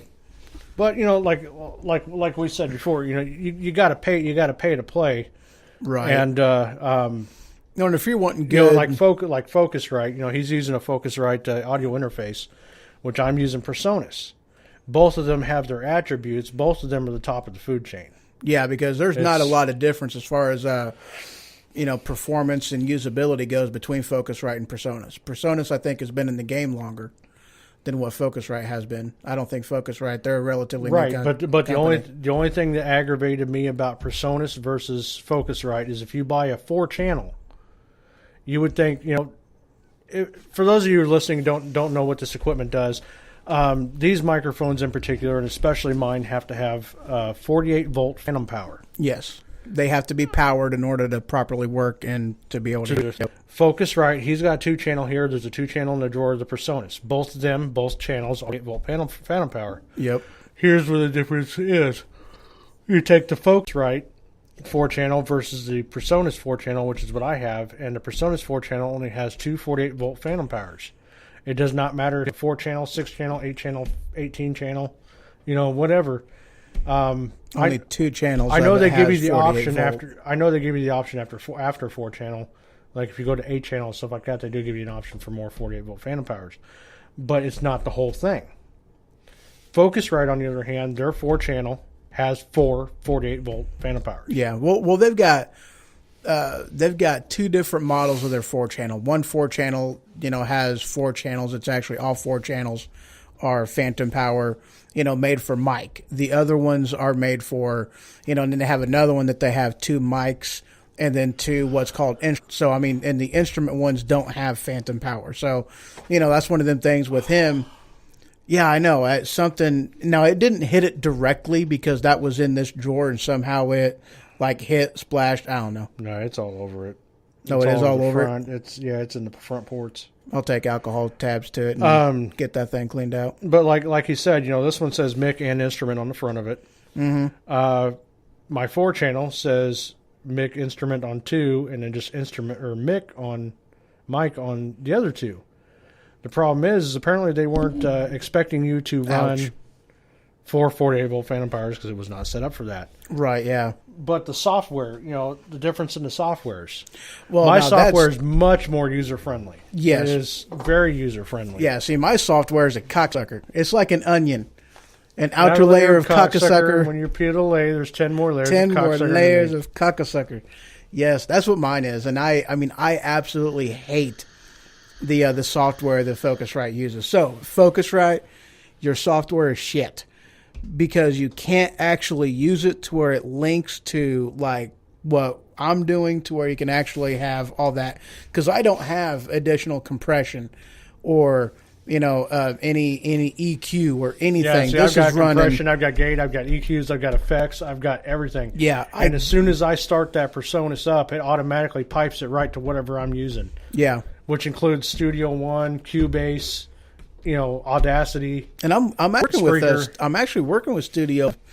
I'm trying to get that to work as well, and I think, you know, that's why I stole that email that you had. We went from haunted houses to me being stupid in cars, tech gurus. Yeah, now we're doing tech gear and stuff. So, you know. and another thing, like headphones. Everybody has their style. Everybody has their flavor. Mm-hmm. I personally, because of the cartilage damage in my ears from, you know, getting punched in the head a few hundred times in my life, I like fighting. I can't deny that. Well, you've But it was- basically it done was- MMA. Yeah, it was for MMA, not MMA. MMA is a program, Yes. jackass. Shut up, Um, hooker. Well, yes, it's no secret. He's watched me do it. I have in fact been a fighter in my life, and I've had cartilage damage. I'm really surprised after all the stuff that I've ever done that I don't have cauliflower ear and bolsters. Right. But I do have cartilage damage, so I got to have headphones that fit. I either got to have earbuds or earphones that over the ears, because if I don't, like his little guy is right here. Fucker, come here. Right. Like these are good, really good headsets. They're clear. They have a real good sound to them. I just can't wear them because of my ear. Well, that's for one. They're a little bit smaller, So I mean, like they still go on your ear, your ear. But they're on the cartilage. Yes, and They put pressure. also because they are, they're made to hold on to your head more, as to where with mine, And if you look at these are definitely over the ear. They're much larger headphones. Mm-hmm. These are not the ones that I usually use. I did bring them with me, but the ones I usually use they're a little bit more expensive, and they're more geared for studio production or recording. Right. But it's the same thing as like your microphones and stuff like that, and you're going to get what you pay for. Oh yeah, definitely. These things here, yeah, I can hear you. Does it sound great? No. These are about $20. They're not. That's actually with these. Switch. Feel that. Those are actually pretty good. I think you've actually used those. Yeah, I have. Yeah, I've used these. Yeah, see, these are fine. They have a good clarity to them, Mm-hmm. and I still feel the pressure on my ear. But they're more comfortable than Twinkly D's over there. Yes, those were cheapo. Definitely cheapo. Aleheim? Yeah, I don't know. No, the ones I'm wearing right now are Samsons, and they are pretty much bargain basement. Go to Walmart in the damage section. That's pretty much. Yeah, what they are. I definitely did not buy mine from Walmart. Those came from Walmart. These did not. Well, my other ones are Sennheiser, and they're the HD 202. They are a very, very, very nice set of headphones. But once again, like you got to know your quality versus your price. But unfortunately, once again, you got to pay to play. Right. Yeah. Well, and that's one of them things too. I got those more for whenever I'm over the road, which I ended up getting another set of them just because they were cheap, and I didn't really. Because those aren't the ones that I use. Those are the ones that I, give to people like you, the guests. Well, we talked about that before your show, about, me having two sets of the expensive Sennheisers that are used for the main scenario. It's what we have left. Right. Well, That's like the difference between, this microphone and then that microphone. I mean, this one, $150, $100 microphone, damn good microphone. That one, is like a third.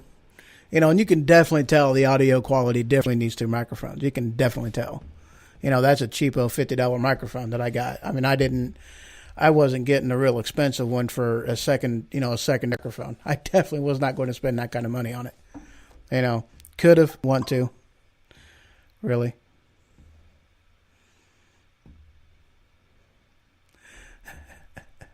It's not me. Oh, I guess that was me.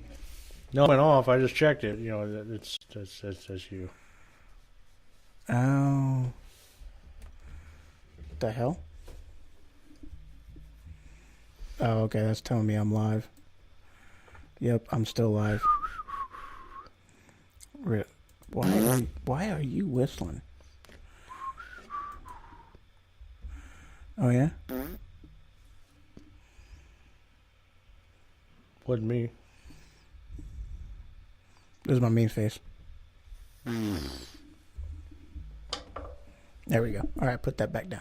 All right, let's continue on with the list. Where's that? Yeah, we should do that since we've already kind of ruined the show with my antics of, stupidity in cars and, of course, your the technical info. How's that? Hey, you started with the technical info. I was just trying to do a shout out, and it ended up being a technical show. Ended up being a technical show. So yeah, so continue with the technical aspect of it. So I am using the speaking of, I got to throw this in there. Do I even still have it up on here? I don't even know if I do. Yeah, here it is.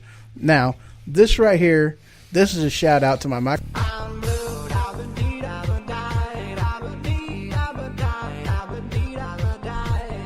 Yes, gentlemen, he's available. No.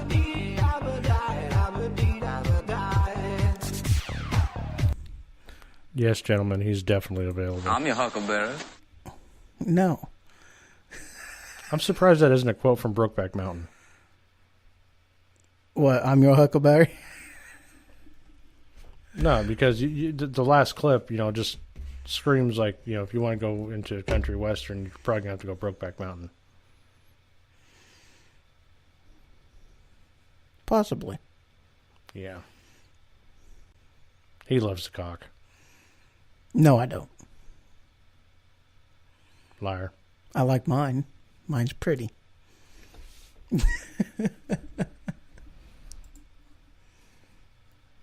All right, let's see here.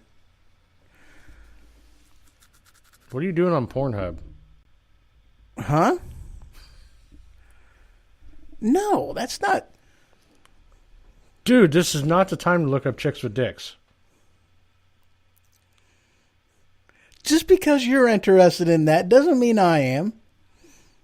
You But played the song Blue, not me. But she told me she loved me. She just forgot to tuck it. You're not. Never mind. Tink, I'm sorry. If you're listening to this, I'm sorry, man. Hi, Tink. All right, let's see. We love Holy you, Tink. Sepulchre Catholic Cemetery.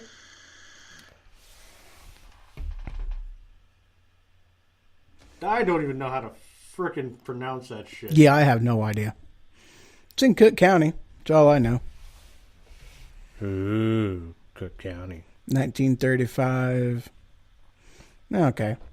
Moving on. Knox College. Hey, H.H. Holmes, his little shop of horrors is in Cook County, just so you know. All right. Yes. I've actually got photos of that place, too. Knox College in Galesburg, Illinois. I heard of it. Don't know anything about it, though. Yeah, it's about me, too. I've heard of it. Don't know anything about it. Moving on. Lewis and Clark Community College. Got nothing. Got nothing either. Lincoln Theater. That one I can tell you about. Decatur, Illinois. The building is amazing. I love the architecture. It's on the inside. In fact, we put on a concert there, which is heavy metal. And yeah, the architecture is definitely awesome. Very old school, very Victorian style ish. you know they had to do a lot of renovations after we were there. Really? It wasn't on purpose, dude. What did you do? Well, the kick drum. Oh yeah. The thumping bass and the heavy bass and stuff like that. The guys that were outside of the theater, doing the merch, were getting plaster rained down on them. That is awesome. Literally chunks of I mean, it wasn't just a little bit of dust here and there. Sometimes there was chunks of plaster like the size of a shot glass dropping off the ceiling. Nice. But the place is amazing. Everything was still, it's still set up fairly old school, at least when we were there. And the back of the stage, definitely old. Everything about the building was obviously really old. I mean, they really didn't do a whole lot of renovation in that place other than modern electricity type of shit like that. Right. Well, they were wanting to keep the older, style though too. But even some of, and I talked to some of the guys that were there that were setting up and stuff like that, and they said they would see weird shit, and that they would hear things in the back and stuff like that. And a couple of these guys didn't even know, the story behind the Lincoln Theater, that it might have been haunted and whatever. But yeah, I mean, you got the story right there, so you can fill them in on it. Yeah, so the Lincoln Theater, located on North Main Street in downtown Decatur, is one of only two of the city's grand theaters that remain standing today. It opened in 1916 with a large seating capacity and a sprawling stage. It was a It labyrinth. was a big stage. Yeah, Very big stage. It was a labyrinth and remains so today with its mezzanine, high balcony, basements, and subcellars.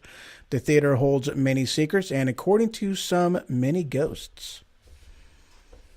Yeah, they really didn't get into it that much, but yeah, No. the way the place is set up is kind of different. Yeah. We didn't go down into the cellars or nothing like that, but we did, wander the place to check it out. Right, yeah. But it was just kind of neat that some of the band guys that were there and stuff like that had never been to this place, and they said that they were here and stuff. So, and they didn't know anything about stories about it being haunted, nothing. Well, that's kind of one of the things, So though, it's too. I mean, cool, most people, whenever, new people go into that venue, they don't tell them anything about about any of its history. They try to see, what's going to happen to them and, see what kind of stuff they talk about. That one and the Avon Theater, same, they do the same thing with them. I mean, they don't tell people about its history. They kind of let them find out for themselves. Well, and once again, since we're going down the list and we've already hit Lincoln Theater, you know what? Let's go ahead and we'll talk about my neighborhood a little bit. Okay. The same place, like we said earlier, the place where my shop is, where my family's home is, and stuff like that. A guy had died there, but that neighborhood was Peabody number 58. Okay, it was a coal mine. My entire neighborhood was a coal mine. The actual coal mine shafts and stuff like that are long since buried are not far from where I was at. Right. No. Yeah. And right next to me, a friend of mine actually owns the building. He uses it as his shop, as a roundhouse that they used to pick up the train cars and spin around, work on them, stuff like that. Mm-hmm.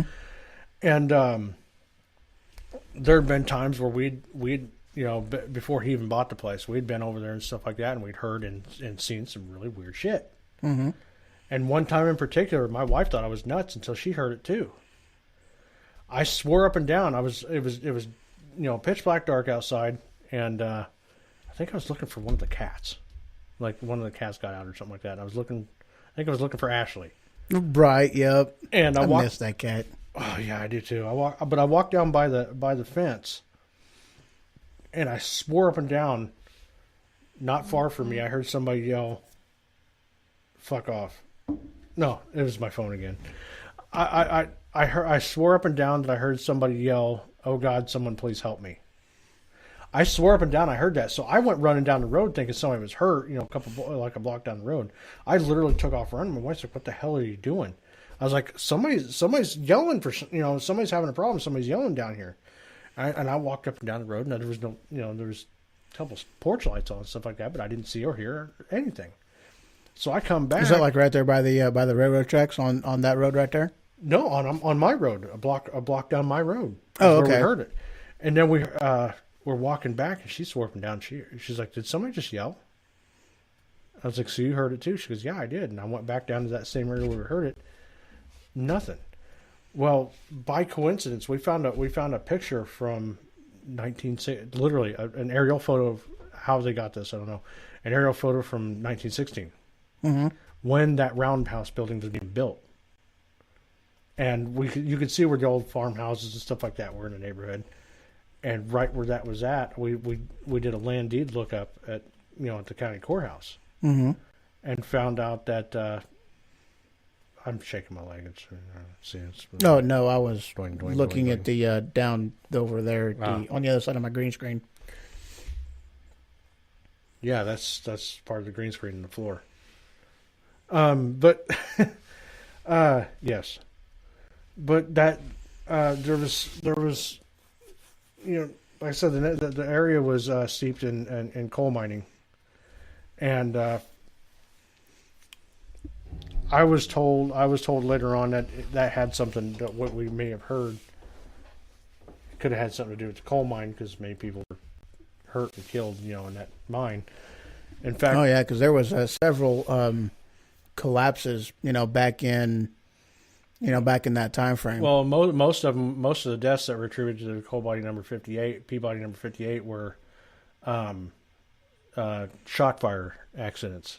Mm-hmm. A shot fire is a person who blows up the coal. Yeah. This happened. Oh, fuck off. This happened actually quite a bit, and this is how it gets. How it gets weird. as kids, we rode dirt bikes through there, everything else like that. We knew a lot about the area, and we tried camping out there one time and felt really uncomfortable about being out there at night. Not because we were kids, but because we were hearing shit. Right. And that's the thing. Actually, all of this hometown is built on top of a coal mine. Coal mine. Well, like 2 or 3 of them. Peabody number 3 is that way. I don't remember which is the one that's like, I'm actually close to an old shaft because Franklin and you're not as close to it as you think. I know which one you're talking about. Franklin and there was Peabody Walnut. There was Peabody number 3, and then there was Peabody 58, and that's our area. Well, one of them. I mean, I'm actually by one of the old shafts or one of the old ventilation shafts. I don't remember. You're by one which of the one it ventilation is. shafts. The main shaft is actually over there by the bait shop. Believe it or not. Oh, okay.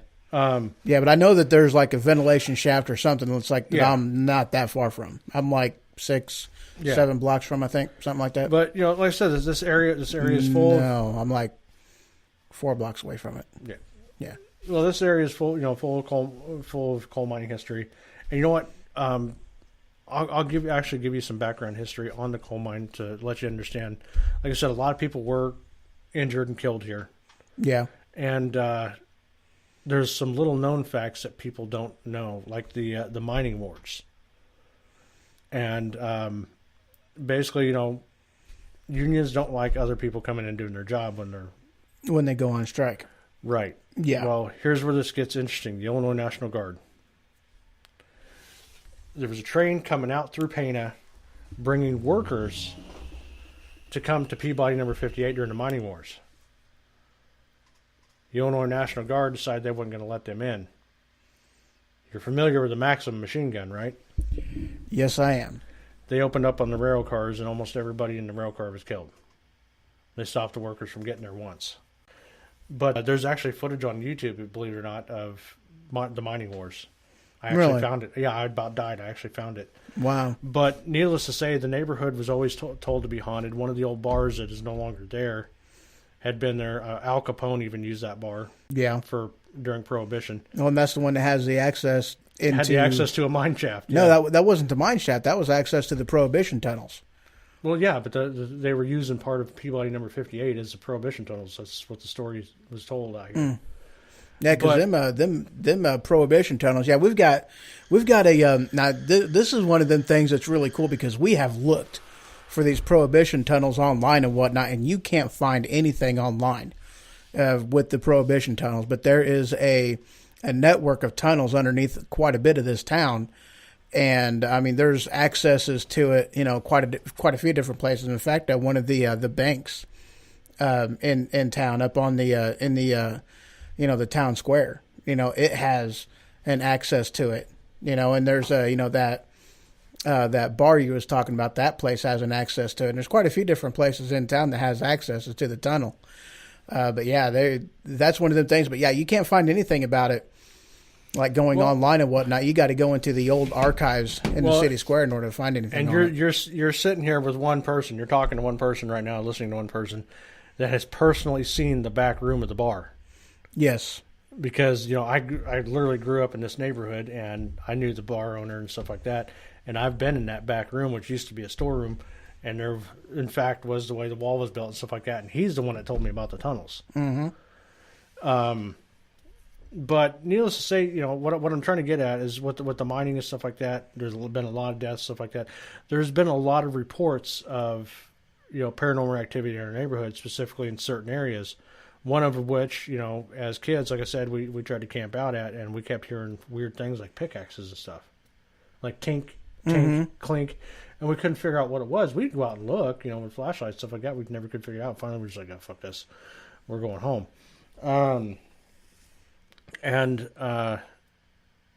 That roundhouse building is no different.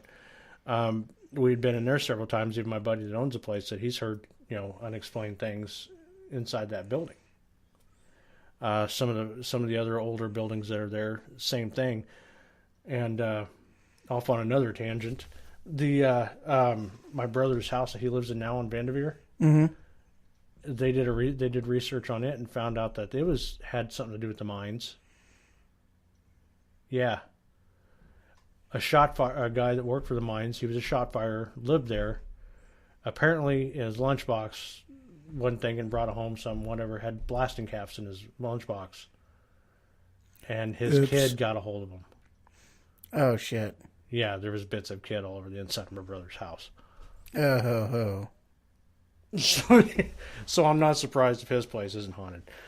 But I'll tell you what, my grandparents' house is right there, right on the edge of where the mine is. And when they were building my parents' house, we stayed down at Grandma and Grandpa's. And my sister still to this day says that place is haunted as hell. Well, you told me a story. This goes back a while, but you told me a story that the pool table that was downstairs, that you would hear. You guys would put the balls on the table, have it in the rack, whole 9 yards. I don't remember if you said that the balls were in the rack or if the balls were racked with the rack hanging up or wherever it was supposed to be. But at like the same time every night, you'd hear footsteps going downstairs to the pool table. You'd hear the balls breaking, and then you hear footsteps going back upstairs again. Well, this is basically how it happened. Me and my sister were in there doing our homework at the kitchen table. Mm-hmm. The back room is where the pool table was, but we slept downstairs. Okay. And the downstairs had these old wooden stairs, and you'd step on one and go whop whop. It'd make the noise, and we'd be sitting there at the table. And me and her both at the same time heard the pool balls move and stuff like that. We're like, what the hell? We both got up and the light's off in the back room. So we flipped the light on, went down there. Nobody's here, shut it back off. Up to doing our homework. Crack, crack, crack. Like, the fuck is going on? We go back down in there. Nobody's there. And stop it. No laughing. Some asshole's talking shit behind your back. You just need to be aware of that. That's okay. I'm sharing the love. Oh, you waffling it over here to me? But, well, and yes. Ghost herd. That's a good one. Good job. Oh. Yes. But no, he was talking about the stairs, and my sister, my mother, everybody else they actually heard this. We'd be sitting at the kitchen table, okay, doing something, sitting there watching the TV or listening to watching the telly, or doing our homework or whatever. And we hear thump, thump, thump, thump, like somebody was going up and down the stairs. I'm not the only one person that's ever heard that.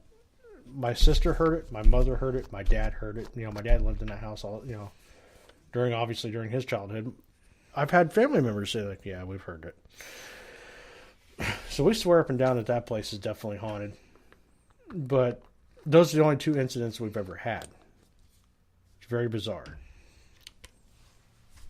And, going back to what we were talking about, we'd been into some farmhouses and stuff like that, and we've had people say, oh, yeah, this place is haunted. We go there and nothing. It's just bogus. We've wasted our time going there, wasted our time being there. It was just an old house. One time we were at this place and we did a thorough investigation. It spanned over a couple days. Mm-hmm. The second day that we went there, we're like, okay, we're not getting nothing out of this place. There's nothing. So we're in there just goofing off. We had an old Polaroid camera. Yep. And I'm looking. We're in the second story. I'm looking. This is the Polaroid, or is this the? It was a Polaroid camera. Okay. But we were really douchebag. Yeah. Well, it's. Excuse me. May I continue? Yeah. Yes. Please do. All right. Don't let my watch get in your way. We're on the second floor. We already opened the window, and we just we're looking down, looking around. There's no balcony, no ledge, no nothing. No way anybody could get up to that second story window. And we're goofing off, and he's got the camera, and I'm basically hanging onto the edge of this window and stuff like that, goofing off, and he snaps a photo. And we don't look at these things. We just throw them in the car, whenever we come home. Next morning, we're going through the photos, and all I heard was, what the fuck is that? I look over at him like, what? He hands me the photo, and where my face is in the window, there's somebody behind me. And mind you, for them to be behind me, they're not going to be in the window. There's nothing for them to be on. It's a second floor. Yeah, second floor window, no balcony, no ledge, no nothing. And clear as day, there's a face right there.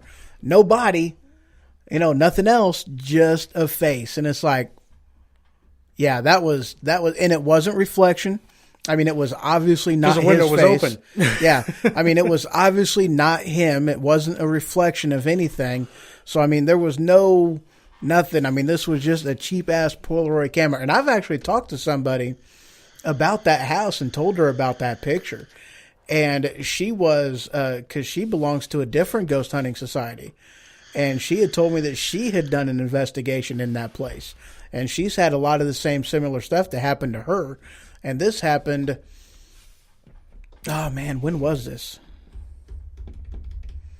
So I don't remember when this happened, but she told me that she did it, same thing.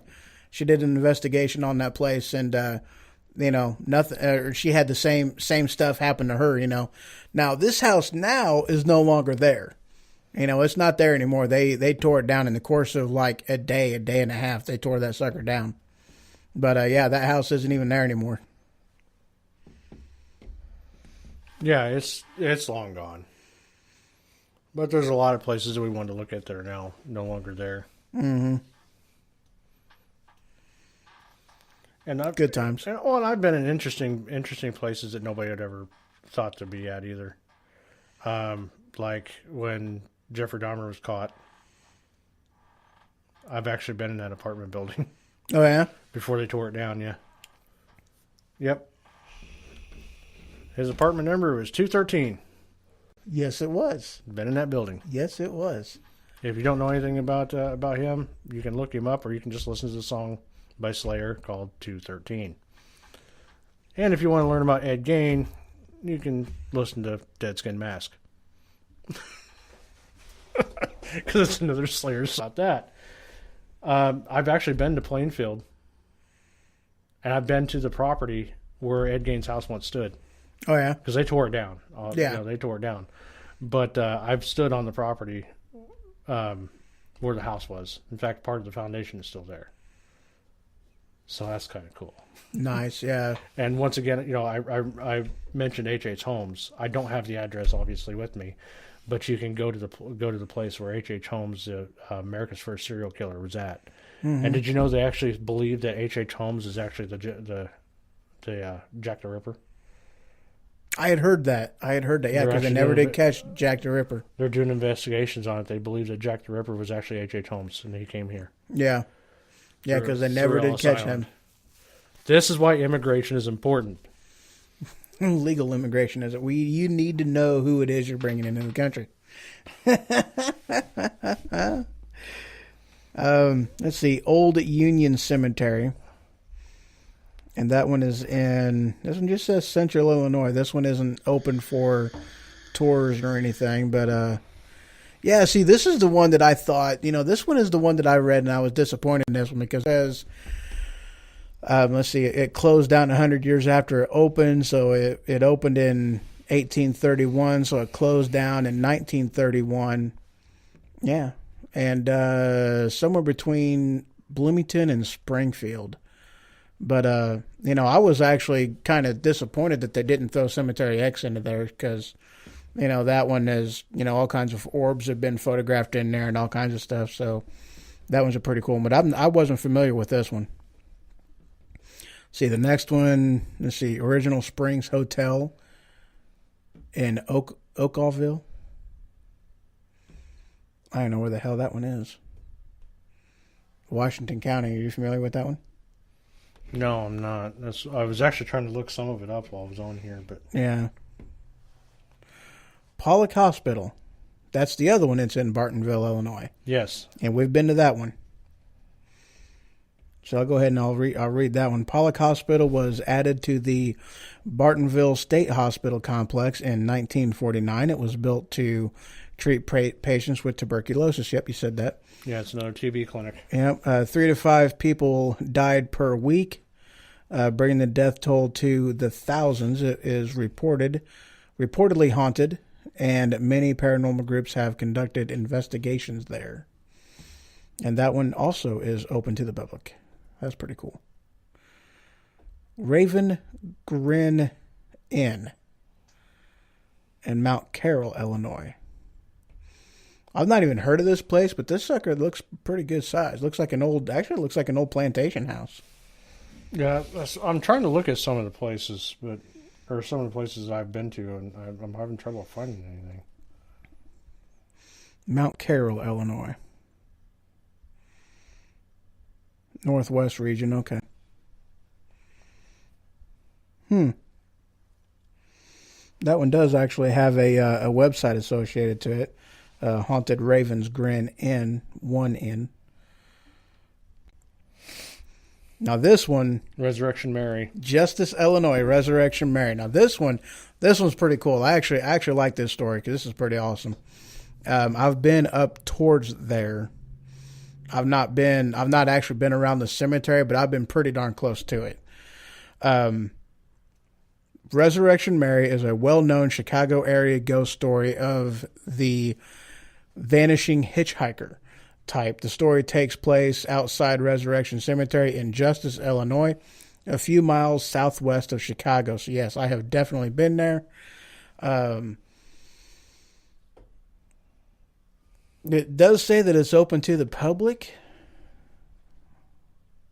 Can't actually click on the map location to see where it's at, but yeah, that one, I mean, it gives the address on here and a telephone number. How do I even get that one? Yeah, Cook County, though. That one's pretty awesome because that one, Cemetery Mary, big story behind that one. She's a middle-aged lady in a, wearing a white dress that you see walking down the side of the road. And it has been reported that she has actually been picked up by drivers and has been riding along with people, and then will just vanish out of the vehicle once they get to a certain, a certain distance away from the cemetery. So, I mean, that one, and all kinds of people have reported the same thing. Truck drivers, everything. Police officers. Yeah, Chicago police officer. Or not Chicago. State. Yeah. Yeah. But yeah, so I mean, there's just all kinds of stuff that, so many people have actually seen her. She is probably the most well-known ghost story in all of Illinois, actually. Cemetery Mary. Resurrection Mary. Yeah, Cemetery Mary, Resurrection Mary. But yeah.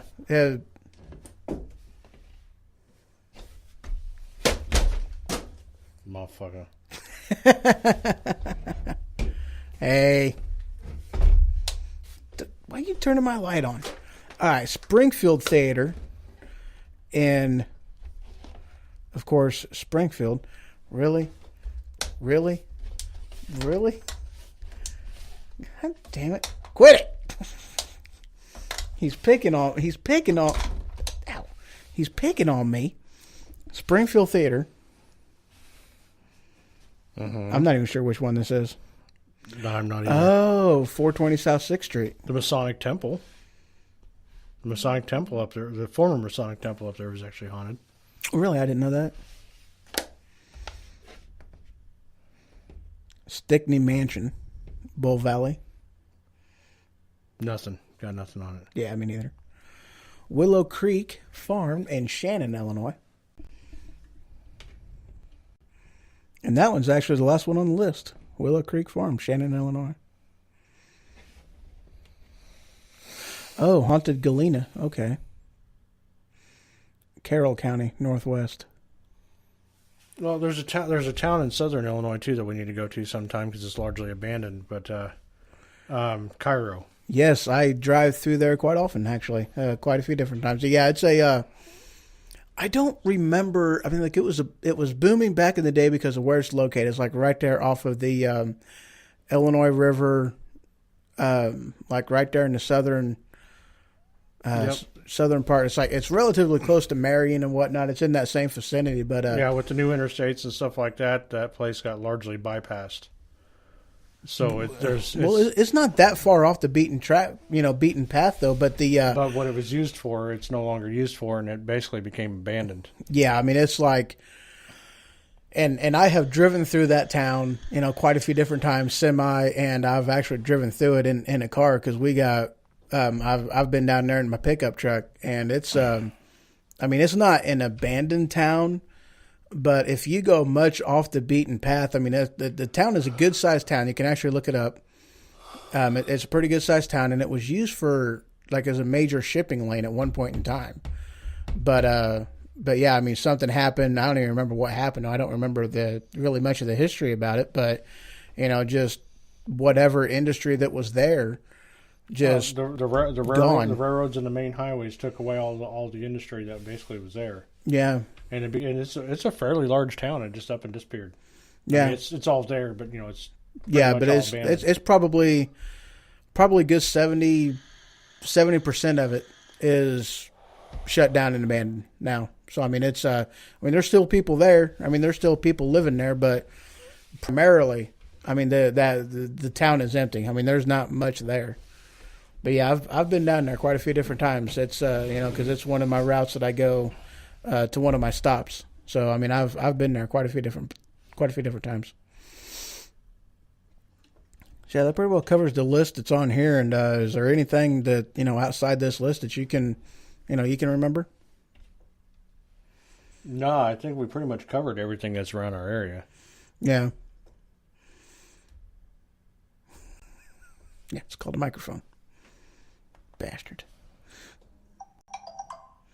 Oh, yeah? It's not me. It's your cell phone. Mine's not blinking. Yours is blinking. Damn it.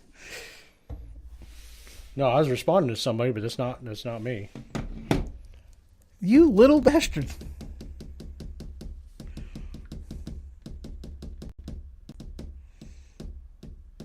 Why are you... Just read it and shut up. To yourself. Yeah, I agree. I want to fart. You want me to do it again? You want me to let one go again? I don't know, man. You're stunk. It was good. No, it was bad. It stunk. It was horrible. It was like hot, sick ass in a dead carcass. You're bringing up things. Just think of cat shit in the bottom of a hot dumpster. I don't want to think about that. That sounds horrible. That's kind of ass released. Oh, yeah? Yes. Wow. Really? Coolness. All right, guys.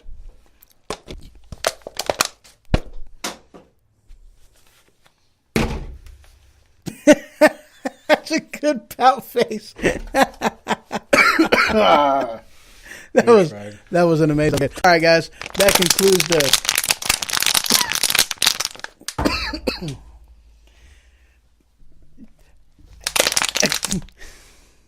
Motherfucker.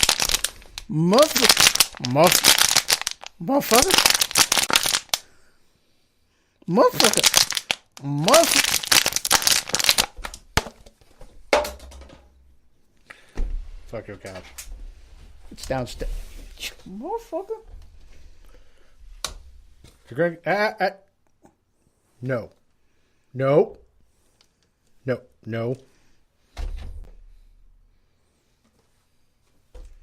Back off.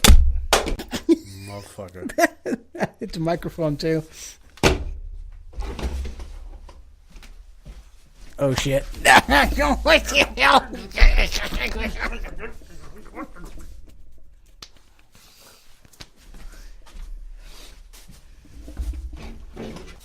I feel slightly better now. You feel slightly better now? Yep. I got violated. That was... You bastard. Would you stop it? Just made me drop my memory. I'm going to be forgetting everything now. All right. That concludes the show. Y'all have a great day. Little bastard. Where's it at? There. All right. Just get. No.